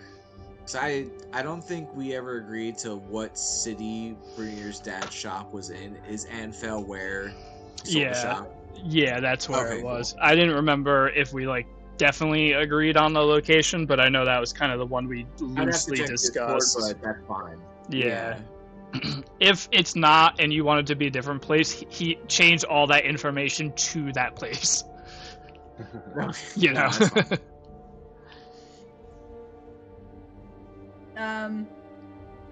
I didn't ask this before, but Claudia's gonna kind of look among all the shifters and just look for any of the tattoos on them. So as you look at them, like I had said earlier, they're all not frontline fighters. You know, your mom and kind of a collective group of people similar to her. And no, none of them have any markings or anything like that on them. Okay, that makes her a little bit more at ease. She's about to stay up all night making sure they didn't kill me. Put them back in the cages. Throw him You in the got brig under the water. All the points of exhaustion.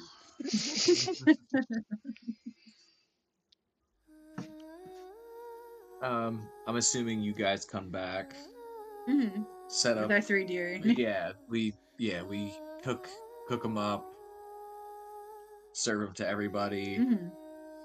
And then I would assume while everybody's eating, I would probably try and get the group together to go over all the notes and everything found in the captain's quarters. Mhm. Just while the other, like, just while the survivors are distracted and kind of like unwinding. Mhm. Um, Yeah, and then, so basically, oh, go ahead. no, I was just gonna say, you can see like now that they've been fed and they're eating and they have some ale, you can see the halflings and gnomes portion of it have kind of lightened up. You can see them joking and kind of settling into this new small community that has been built. Shifter is still a little bit more on edge, a little bit more relaxed after a successful hunt. Familiar with each other, they feel a little bit more safe. But continue. Okay, cool. I'll basically just go over everything, show everybody the notes, and let them know that most of the powder seems to be going to Waterdeep. We might have interrupted everything going on at Secomber. Mention that Anfell. I'll mention that one of the men in the prison cells was the person I sold my father's shop to, and that uh, it seems like the cult has infected that town as well. And then I'll also talk about how it seems like they have mostly older women getting shipped to Waterdeep, and then younger males getting shipped to Waterdeep as well. And then I'll also mention the name that was on that list. The location. No, there Oh, was a the name, Alonzo something. no, that's a location. Oh, okay. Yeah, Menzo Burine. It's the one that Josh put in the group chat. Yeah. No, that was a name or a location. I'm sorry. There was no Yeah. name specifically in the ledgers. It was all kind of code. A mix of like Okay. male, female, and like maybe some letters like in regards to like a race, but no Yeah. names specifically. And I'll also mention it doesn't seem like they have any. It does not seem that they are sending any powder out, but they seem to ship a lot of people to the grandfather tree as well. At that point, Claudia's gonna interject and say, like, I spoke with my mother. She said that the grandfather tree was an area that was promised to my people by Eclipses and the male brow. Sin. They're most likely up there now. Mm-hmm. Making it their home. But reasonably, my mother had some concerns about what they would be finding up there, like what sort of home. Just since the promises are made through. Well, I am assuming that Eclipses did not own the land before sending them up there. Reasonable to say. Okay. The grandfather tree, I know a little bit of it from my time with the druids, and I know it was of importance to them. I'm not sure if who might have been slaughtered to make this new home available to them either. Yeah. Okay. I'm not sure how high on the list of priorities it is, but Well, it seems like we have our two options. We have the grandfather tree, or we have Waterdeep. We don't know. We don't know where exactly in Waterdeep they are, and from the sound of the grandfather tree, it seems like somewhere that would be hard to miss. it's a good point. I know Penzin also. Well, no, it wasn't Penzin. She's gonna turn to Hazen.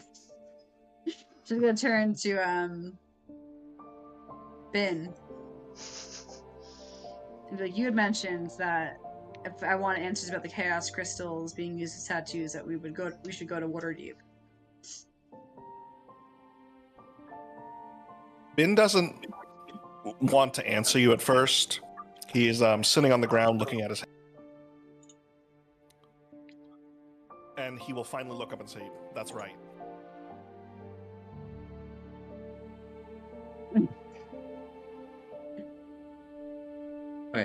Claudia's just shocked they finally answered her directly. Like she was waiting to like chide him about not answering directly. Like she had the insult loaded in the barrel, and the fact that he just finally spoke to her out loud, like she's just at a loss for words. Right. And she was so ready to give him crap for it. Ben will, in a rare moment, he will take his mask off. I assume we're all kind of like sitting around a fire or something like that. We're standing by like the cart Okay. as Ben- a big group. Can Ben you will do take me a his mask favor, off. Ben? And now that you've taken your mask off in front of everyone for the first time, can you Yeah. just give everyone, because even I am unsure, can you give a brief description of what this man looks like?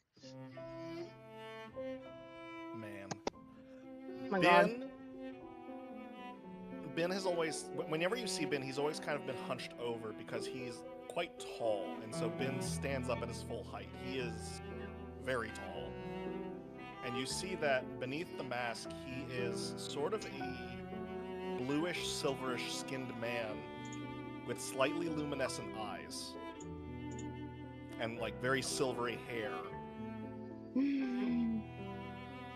And he pops his mask off, looks all of you, and says, Waterdeep's a very big place, and I'm not sure I'm ready to go home yet. He's beautiful.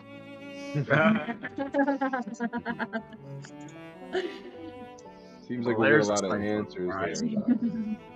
Oh Someone wow. said that out loud, or is that above table? Oh no, he's Like hot. it's under her. Oh no, Bernier he's kind hot. of, yeah. Bernier kind of like embracing the moment. We'll just say like, do you know where the cult could be in Waterdeep? I take it your kind doesn't go to the major cities like this, Bernier. No. Waterdeep, it's enormous. They could go anywhere. There are people we can talk to. There are places we can go. But until we know more, who's to say? Fair enough. Well, Bernier is now gonna look at a zip, and out of the blue, he's just gonna ask, I'm curious, how old are you? Old enough to drink with my friends. Do you know how old your mother could be? And then yeah, and then he's gonna start showing on the lists. Like they do not have names, but they do have the numbers, and it seems like they send the older females to Waterdeep. But at the same time, they do send mostly people to the grandfather tree. I think a zip's around. I think she's like. I'm sure this is absolutely a spur of the moment question. I would also, Britt, I don't know if you know this, but I had to Google it just to make sure. This could be wrong because it is just general Google AI, the first thing that popped up. Rock gnomes live for about 350 to 500 years. Oh fuck! Well, add on like 100 years to that. She's a young, hot 124-year-old. I keep forgetting that she's a rock gnome. I'm not gonna lie, but yeah, she's a 24 in human years. We're gonna, I guess, equate to that. I would assume her mother's middle-aged, but I'm also going off of what I was told, so I'm not quite sure. So let's say she's like 150, right? You don't look She a could day be over- like an. It's like one. You don't look a Oh, day over over 200. 200. Yeah, you don't look a day over 200, honey. Look at that panda kitty. Listen, this panda's ain't going over crazy. I mean, I'm assuming. So adulthood is typically 40. Okay. So I would. Like middle age, like adult middle age, like 40. Yeah, it says a gnome that is 40 typically acts around 21 in human years. Fuck. Do with that what you will. Because I'm Yeah, I honestly know. not sure. With that, what you Hard, will. hard to do that You make my role-play character. Yeah, Yeah, you Like, make it, Tom. do it. I know. It's a long shot. I'm sorry. No, Goxon's it's I'm okay. trying to remember how interject. old I. Let me see in my. Let me see. Goxon's gonna interject. Okay, and so say, on my character sheet, I say that my character is 27. Okay. I would say that's maybe a human 27. So if they I live, think rounded up to a 40. well, no, like I'll say so 27 if they Rockdome live years. up to She's like 500 Like, 10. years, we'll times that by 5. You're probably around like 50, 55, somewhere around there. If you're like equating it from human years to rock gnome years. I don't think there's a human age to rock gnome age calculator on I Google. know. I'm like, Yeah, accordingly, Brunier's let's like make one up. You got Chris Hansen be like, "Dude, you know she's only 75?" Yeah, did you know she's only 40? Well, if we assumed if it were like if we're like, I don't know, maybe she's Yeah, I like put Brunier 135. for 175 years old. Wow, Wow, that's so fuck. old. I'm not gonna lie, I never even thought of that. Wow. Goxon is 28. Well, an easy way out is you Easy. probably aren't entirely sure how old you are anyway. Yeah. Because I mean, think about it. Like Azip is technically an orphan, and she only bases off of all of the information about her life is what Yeah. she's been told about the people around her. But yeah, regardless like of the situation, Brunier just says either way it seems like we have our options narrowed down to the 2.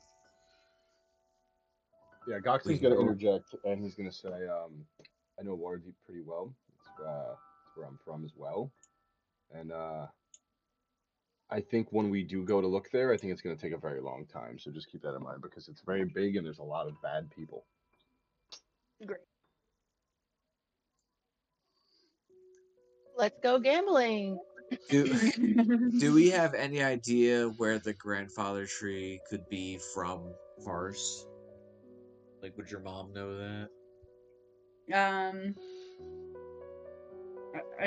Claudia can go ask her. Right. Okay. So we'll do some more studying. later Yeah. on. Okay. Like Claudia's gonna interject too at this point and look at Zip and be like, I want you to find your mom. So I'm down to go to Waterdeep first. Yeah. By the way, while we are all doing this, Bernier does have that bottle of wine, and he's just passing it around between the 5 of us while we are just making plans. Azip slaps on a nipple to that bottle and Oh, drowns. Yeah. Let me get you a bib. Yeah, we definitely gotta get the fuck out of here. I think being in these 4 walls, well, I guess 3 walls, and one of them is absolutely crumbling because Claudia destroyed it with fire.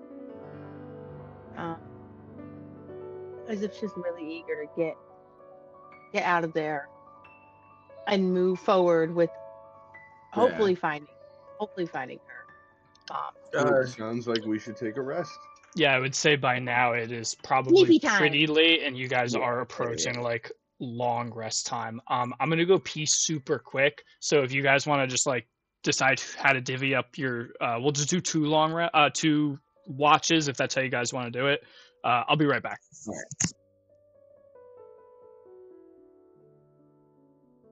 Goxon offers to take the first with his wolf. If anyone else wants to join, they're more than welcome. Bernier says thank God because he is ready to pass the fuck out. He is so goddamn tired. Yeah, I think everyone is. All of Goxon's Me too. Zip is emotionally exhausted to the point where she doesn't want to speak anymore. Yeah. Yeah, Bernier, yeah, fucking he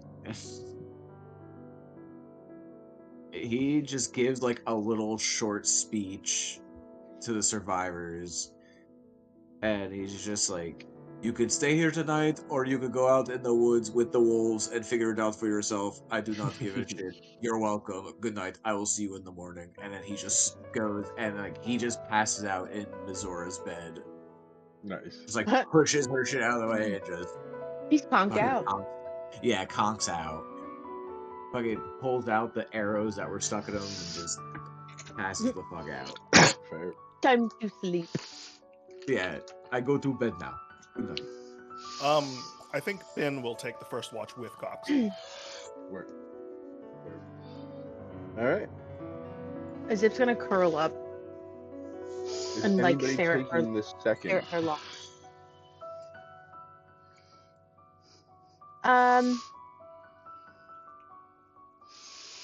Yeah.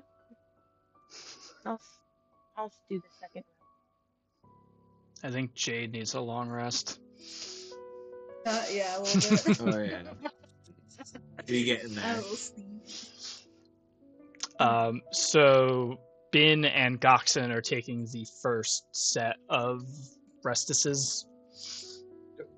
Okay. Or watch, So yeah. before we get into the ever so silent Bin long rest scene, Claudia, how long do you kind of toss and turn before you inevitably doze off? Should I roll a d20?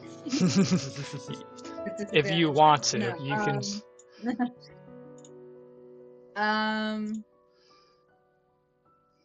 Probably after speaking with the group, she went back to where her mom was with the other shifters, and because they're a smallish group of people, like around 100 people, everyone kind of knows each other.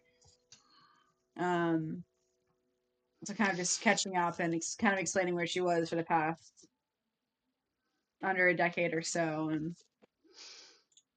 kind of it's an odd reunion because the shifters have a very different mindset and principles from the druids that she spent time with and kind of began to take on the morals of, and kind of it's almost like, you know, you're returning back home from college to your conservative family and trying to reconcile different ways that you view the world, and, you know, them maybe being slightly disappointed with who you turned out to be, or that kind of that's the kind of the vibe going on as she's catching up with the other woman.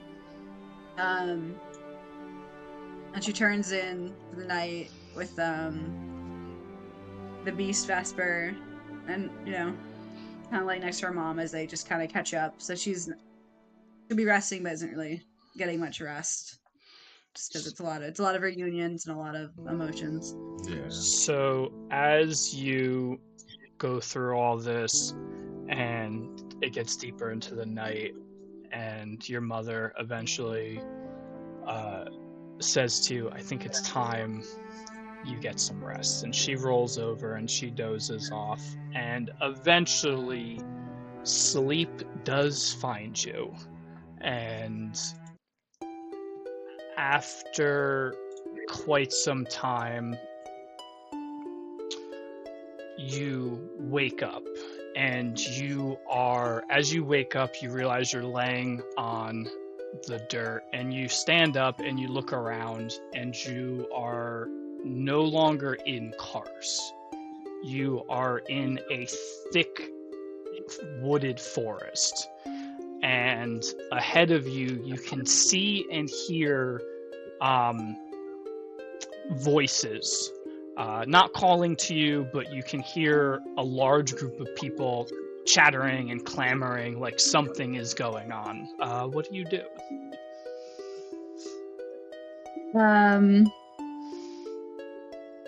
Get closer, maybe roll a perception check. Give me a perception Just try to check. suss it out. Huh? Give me a perception check, yeah,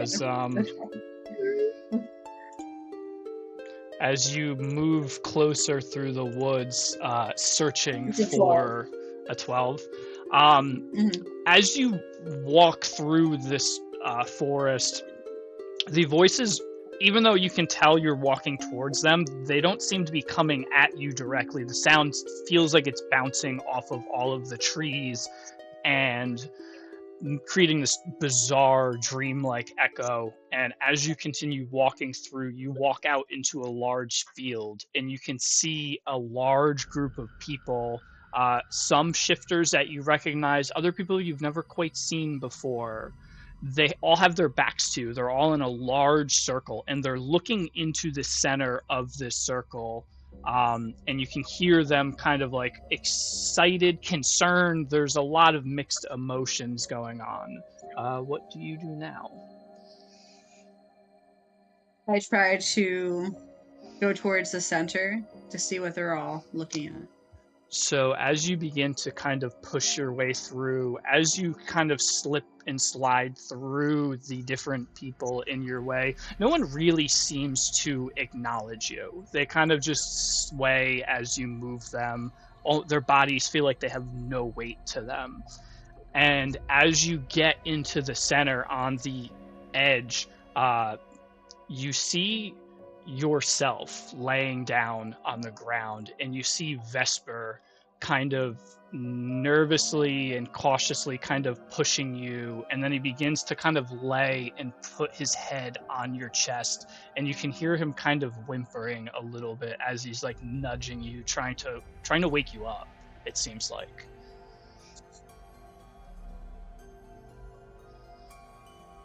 I'm gonna kind of like coldly investigate like my own body and just see what might have killed me, like looking for any wounds or Give me an investigation check.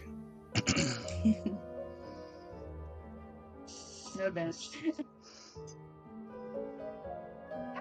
Oh, there it goes. Still count. It's a 9. A 9. Still count. So as you kind of move through your own body, as surreal as that feels to be checking another body that is your own for injuries, nothing seems to jump out at you. This figure, whether it is you or not, is asleep or dead, and there's no legitimate cause that stands out to you. And as you are doing this, Vesper kind of lifts his head up and is watching you, and then you hear a quick whimper from him, and he jumps up and he scurries out of the crowd. And with that, one of the bodies steps forward in the crowd. You can see this elderly man, and it looks like tree branches have almost woven up through his legs, up his arms, and onto his face. He has this long white beard, this long flowing white hair, and you can see that some of the tree branches have begun to, like, necrosis has set in. They're beginning to rot and crumble and fall apart. And he looks at you quiet for a moment and just says, "My child."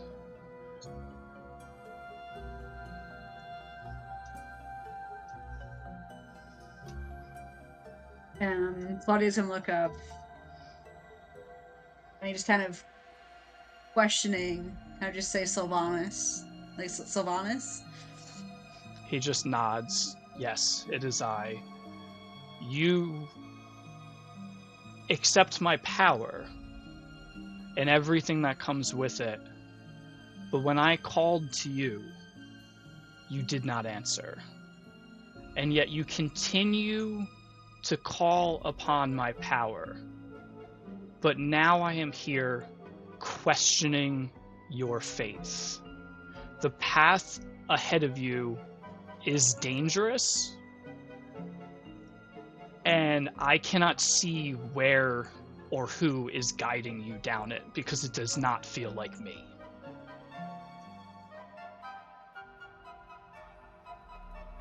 Claudia's gonna nod her head and say, I hesitated in the misty forest because I was scared. I was scared to see Fang again. I was scared of bringing the new friends I had made to get slaughtered. So I chose to go with them to Payson. Not because, I felt like I was needed there, but because I was afraid. And I'm still afraid. You let fear freeze you, and you let it dictate your actions. Faith is supposed to be a bumper for that fear. You are not supposed to call on me because you want power. You are supposed to call on me because you know in times where you cannot move, where you are frozen in fear, my faith will guide you. And you have to let it guide you, because with me at your side, there's no reason to feel fear.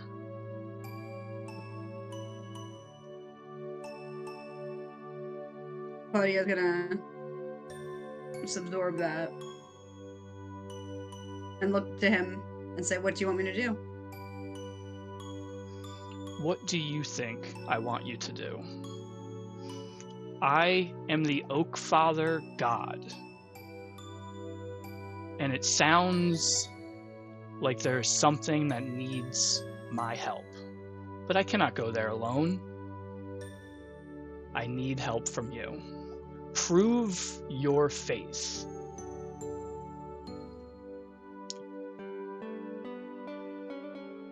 Claudia's gonna nod her head, understanding. Say, "The grandfather tree. You want me to go to the grandfather tree?" He just nods, and as he nods, you feel a tug at your legs, and you look down and you see vines are beginning to wrap around your legs and up your body. And do you have any last words to him before the stream ends? If that is the path you have set forward for me, then that's the path I will take. And the last thing you hear is, "I hope so, my child." And with that, the last bit, you feel for a moment the tree branches cut around your throat, and you feel like you can't breathe, and it pulls you down into your deceased body, and then you wake up in the morning. And with With the bondage now. every time, I can't help myself apparently. Shit. Well, You wake up on the milking table. You wake up on the milking table, and Oh. Second nightmare. While- Deception. while this is going on, we will cut to Bin and Goxen. The floor is yours. Wow. I'm gonna say Goxen is kind of leaning on his direwolf, like direwolf's in like a cold position. He's kind of just like leaning up on him, just chilling. And he's gonna look over at Bin and he's gonna go, "See, I gave you all that training. I even gave you a gift. You still don't want to use it. What's going on with that?" But he's gonna be smirking when he says it. He's not like upset. You know what I mean? Ben gives Goxen a very hard, long look. And he's gonna take the sword out. Which one? He takes the blinding blade out and he looks at it. He hefts it in both his hands and he's looking at it. And he's looking down at it and he will just say, "Why did you come back?"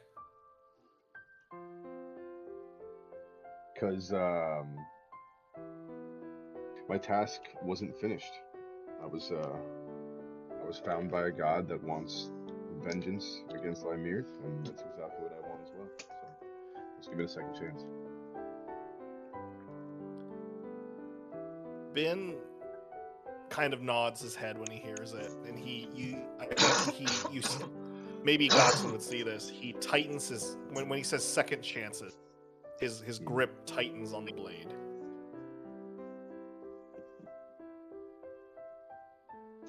And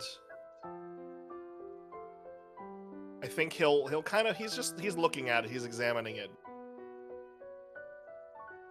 But I think he's deep in thought for a second, and he looks back at Goxen, and he just says, "I think you give the gods too much credit.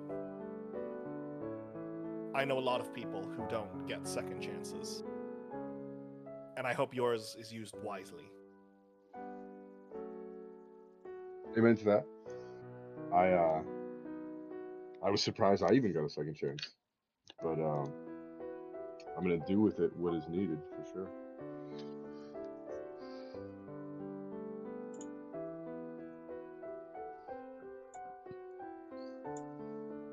Ben asks, Ben is going to look over at Goxen again and says, "Why did you help me?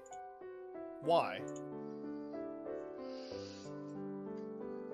He's gonna kind of grab his like old drink. He's gonna start drinking it. He's gonna say, "'Cause we're buds, aren't we?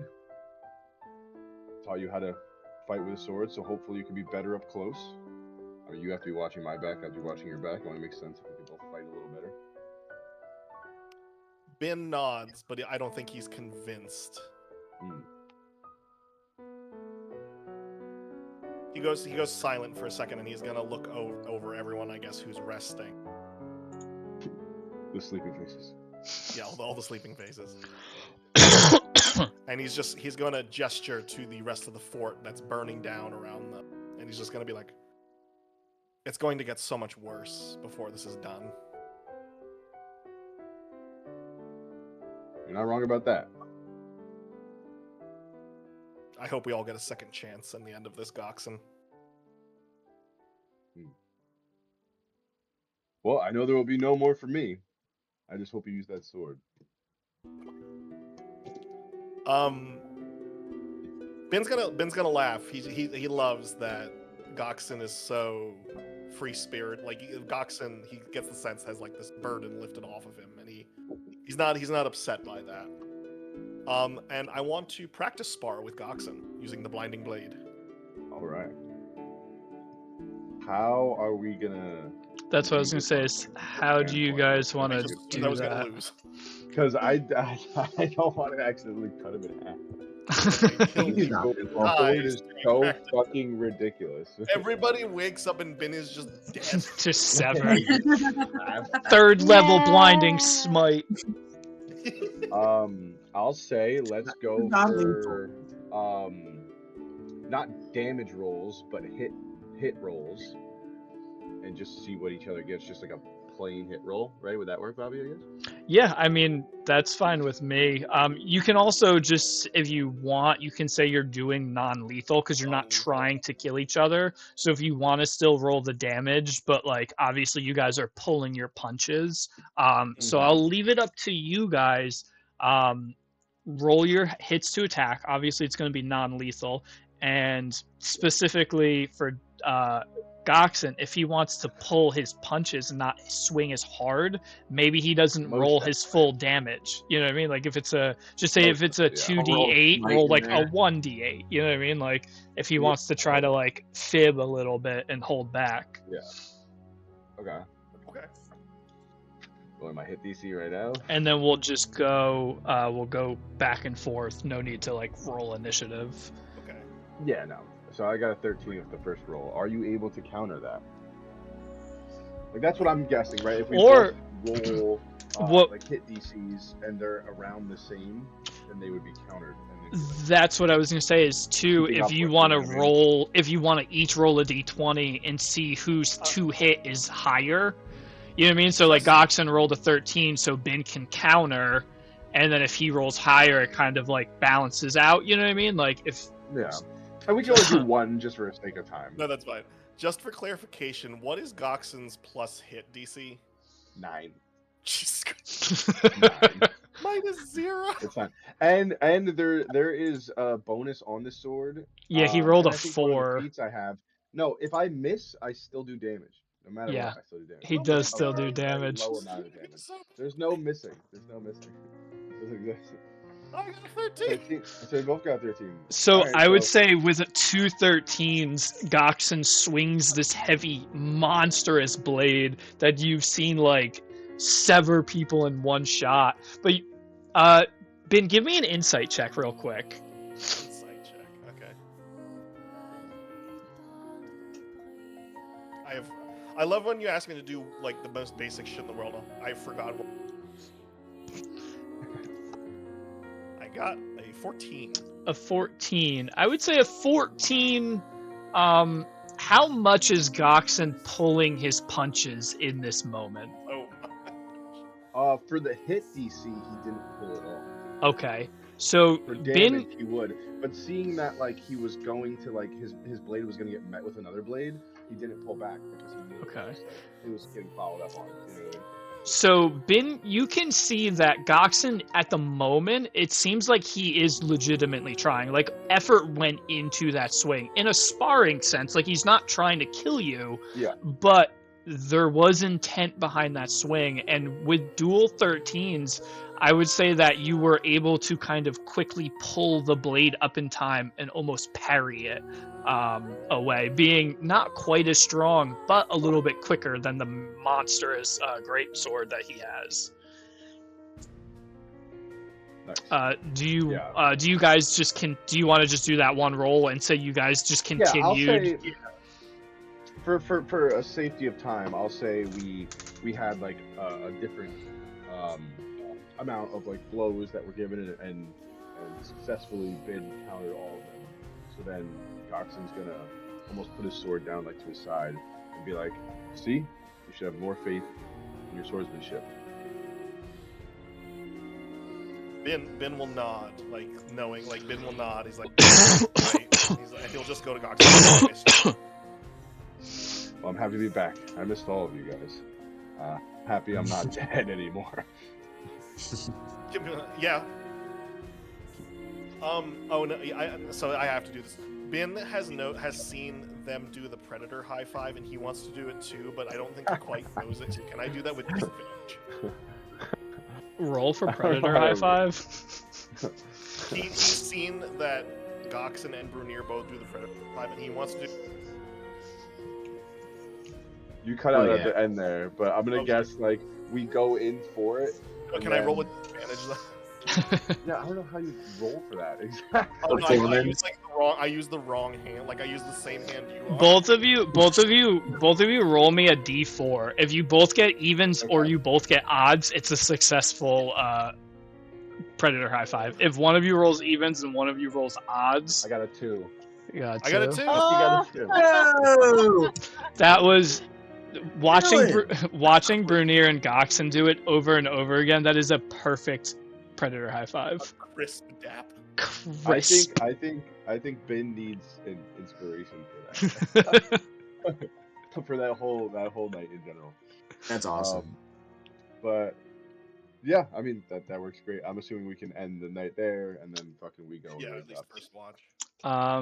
Who is up for second watch? I will. Russell, like. Oh, I was gonna say, can I object and say that Claudia was supposed to, and you can disagree with me, that's fine. Claudia was supposed to take second watch, but when you guys tried to wake her up, you could see her profusely sweating in her sleep, and maybe you guys just like collectively agreed like she might need a long rest after that one. If you don't want to do that, that's totally fine. I'll leave the wolf out to help. Ben will leave a glass of water next to her.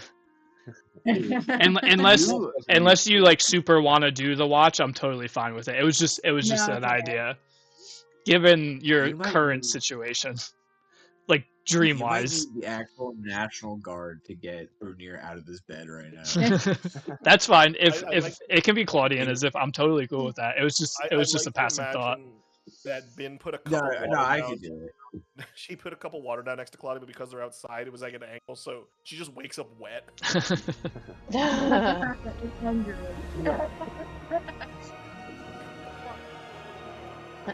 And we have the slaves for the watch. Wait, they're not slaves anymore. I'm sorry. They're not slaves longer. We rescued you. You guys watched it. I didn't realize we could put them to work. You can make more money. You can make money. I know, yeah. We saved them and then just. They're hirelings at your bastion now. They're building fake Nikes now. We're gonna know. Hey guys, do you mind doing one last job for us? You know. No, as if we'll do it. I think she's just gonna wake up from having also. Oxen and Bruni are cuddling, and that's canon. Show me the AI Guys, photo. give me a stealth check. To sneak into bed without waking him up. Yeah. So who is doing the second watch? I guess a Zip and a I dire wolf. yeah. Yeah, I can get up. I'm My just thinking steed like doesn't need sleep, so he'll be out there anyway. Claudia can too. It was just a thought, but so if Claudia wants to do it, you can have the dream take place during the first watch and then wake up for the second watch. It's whatever you guys want to do. You don't want to wake up? Why Well, not? no, I'm all right. So this might just be me being overdramatic, but I'm just thinking from Brunier's perspective. He used every single one of his rages. He just took 1,000,000 arrows. He just, No, he's it's been working his valid. goddamn ass off all day. Like in my mind, he is just out like a fucking rock right now. He's just absolutely exhausted. Like, you can get me up, I'll get up, but I'm trying to think like from his perspective, like he is just like his boots might still be on, like he's passed out on that fucking bed. It is I think canonically the first time that you have used every one of your rages. Yeah, that's what I'm saying. Like Yeah. this was a big like he just held the fucking line against like 6 different people. I see Brunier like the archetypal blue collar dad, passed out on he's like on the couch with his boots and jacket on. He's I just had a full day at the oil mine, like covered in blood and flu. Right? Yeah, exactly. He has I the got arrow like out of his that's finger. He needs to shower. Throw him in the river. I got like arrow holes in me. Like, dude, I'm just so banged up from the day. Like, I'll get up. I'll do the watch. That just in my mind, what I can say, like, you gotta wake me up. Like, Well, Zip's gonna do it. So if anyone else wants to, if not, maybe I can ask this halfling here or something. The glass of water falls on Claudia and sort of There you go. Fucking he's like, who the fuck is here? yeah. And luckily Ben's there and you're asleep probably. Yeah, Ben she's hears gonna yell and he rolls over quickly. She's gonna wrestle Vesper awake and walk over. Vesper kind of gets up and just stretches, kind of just like looks at you knowingly. Like there's just something between that quick. You ever like talk to a dog and they look at you like they understand? Yeah. Like he has that moment with you where he kind of looks at you like almost maybe he was in that dream in that moment, And Claudia's just gonna lift an eyebrow at him and be like, Oh? You had a bad dream too, huh? Okay. And she's just gonna pat him on the head and be like, I'm not going anywhere. At least not tonight. Kind of follows you over to wherever you post up and kind of just like wraps up around you. She's gonna Claudia's gonna wave a hand over to Zip and kind of invite her into the cuddle pile with Vesper. She's like, this might be dangerous. This might make us fall asleep, but I think we've earned it. Yeah. That's okay. Zip's gonna be deep in thought, just I guess in a state of wonder, like where are we going from here? And I feel like Zip's gonna be. I feel like she's gonna like. You know how before we got here and she was like receiving the messages from her mother like periodically through. I guess this is above table, but like she was like periodically getting the messages through. I feel like she's gonna try really, really hard to like reach out. Like I guess psionically, like telepathically, she's like trying quietly to like do that. And she's not getting anywhere. While we're pick up on in that? our fucking puddle.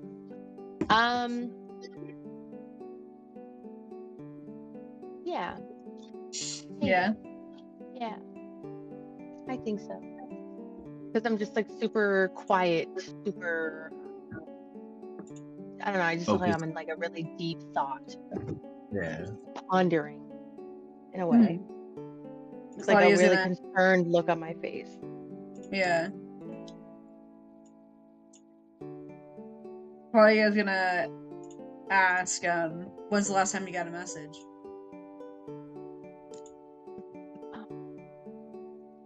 Day before getting here. It's making me really worried, especially since we didn't find her. Obviously, speaking with my father's head only made my mind wander even more. Claudia's a little confused because she was in a completely different part of the fortress when that whole thing happened. But she's not gonna question it. She's gonna kind of like, what? Your father's head talking, and then just kind of like, "Alright, I'm not gonna ask. Yeah. I'll briefly get into that. With tears welling up in her eyes again. Yeah, that shit was fucking crazy. What's Claudia's eating you? What's eating you, Gilbert Grape? me. Claudia's gonna be like me, surprised that she showed any little bit of emotion. Yeah. I That guess was perceptible. Zip's gonna look at you like, Around how are you doing? Oh. Um. Claudia's gonna say,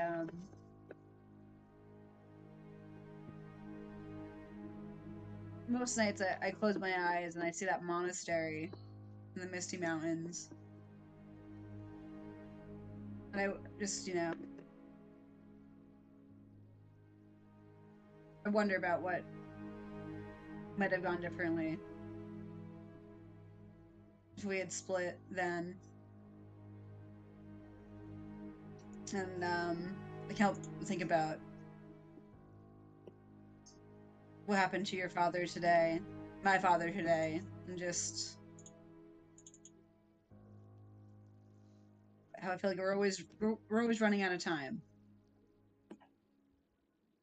Life is And never fleeting. quite make it to where we need it in time. To save the people that are closest to us. Yeah. That's bullshit about life. I don't mind saving everyone else. I'm happy to save everyone else, but I'm getting a little tired of just saving everyone else. Yeah. When you say that, is it's gonna be like, and what about us? Right? Oh, It's who? just sad. It's like, what about us? What about Right. ourselves? We're too considerate. It is hard though. I guess it's what we signed up for, though. In the end. I guess in a way. But if I could change anything, I would definitely not do it this way. It'd definitely be a little bit more relaxed. A little bit more relaxed life. Slightly less action, even though it's thrilling. I'm tired of dealing with so much death and despair. We want to do when we're done with this. After all this. Yeah. What do you see for yourself? What? What do you see for yourself after all this? Oh, God. I have no idea. I don't know. All I do know is that I hope that I don't lose this newfound family that I've come across and made. Because I don't think that I can handle losing more people that are close.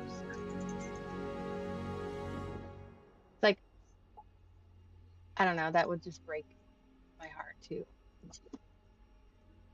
And then her lips gonna start quivering, like the thought of losing the people that she like, the whole gang that we've had, like Rainier, Claudia. Goxin I bet again. Claudia's gonna pull. And then like her lips Goxin. her lips quivering while she's saying this. She's like, I just don't want to lose people close to me, because it just seems like as soon as anyone gets close, they just go. And she'll look away, more tears in her eyes, and she's gonna hold on to her locket too. Aw. Claudia's gonna put a hand on her shoulder. She's like, I don't think you have to worry about any of that group leaving us. They seem pretty damn attached. And she's gonna say, originally I'd always wanted to go to the Underdark. It's an area I've always wanted to explore. Just new creatures, new plants, a whole new ecosystem. But I think that's just running. That's what I've always done. So it makes sense that that is what I had planned for after all this. But I don't know. Maybe I've changed my mind. Maybe I want to stay and try to sort stuff out for my family, Yeah. at least for a little bit. It's like you want to go home, but where is that? Exactly. Where is it? And then Azif's gonna turn to you and be like, I wonder what the hirelings have been doing this whole time. I wonder if they're wondering. I'm wondering about the I'm wondering about Hazelnut. Cut And to Hazelnut. hard cut to Crumble, just passed out drunk. All of the wine in the lounge is just drank. just a montage of Crumble just like He's throwing snoring up like in the garden. Fire. My parlor. Yeah, Oh There's no. beer all over Ben's piano. Yeah. And then Azif's gonna just like sit quietly after this conversation and dream of her, well, I guess daydream. Night dream? I don't know. Dream about her bed at home. Because that's where she just wants to be right now. Snug in her bed. Ben feels guilty about spilling the water on Claudia, so after they're done talking, I think Claudia feels a tap on her shoulder. She looks up. I'm sorry, So that was far. me. The water was my fault, I'm sorry. And then Ben just leaves. They just Claudia's gonna turn her head around and be like, I bet it was well intentioned. Ben just doesn't even know how to Beginning. answer. Ben is just like, I was like, this is a terrible interaction. I'm leaving. I think most of their interactions are terrible. It's been. Ben. Yeah, Claudia has zero patience for anyone. with that, I think the morning sun begins to rise and a new day is upon us. And I don't know if you guys want to end there because it's 11 o'clock on the nose. Mhm. So it's up to you And guys. with Brunier waking up with Goxon's arms around him. Oh yeah. I barge Brunier in. wakes up. What are you boys doing? What have you boys been doing all night? Yeah. Brunier is just dreaming about like a minotaur. A minute. and rolls over, Dude, you and and it's these just- fucking minotaurs, dude. I don't know. Special Now, vibe. here's the question: who is the big spoon? Who is the little spoon? Oh, Brunier's definitely the little Well- spoon in this situation. Well, yeah, I I'm the think he's dwarf, much shorter. right? Yeah, he's much smaller. I'm going back to the day. Yeah, what would it be? Have something. Well, it would have. Yeah, no, it's a female minotaur named Betsy that I knew from back in the day, and I'm dreaming about that. You're being spooned by Betsy, Betsy, yeah, and Betsy instead was you wake that up and feet, just 7 Goxon. feet tall, so Brunier was always the little spoon.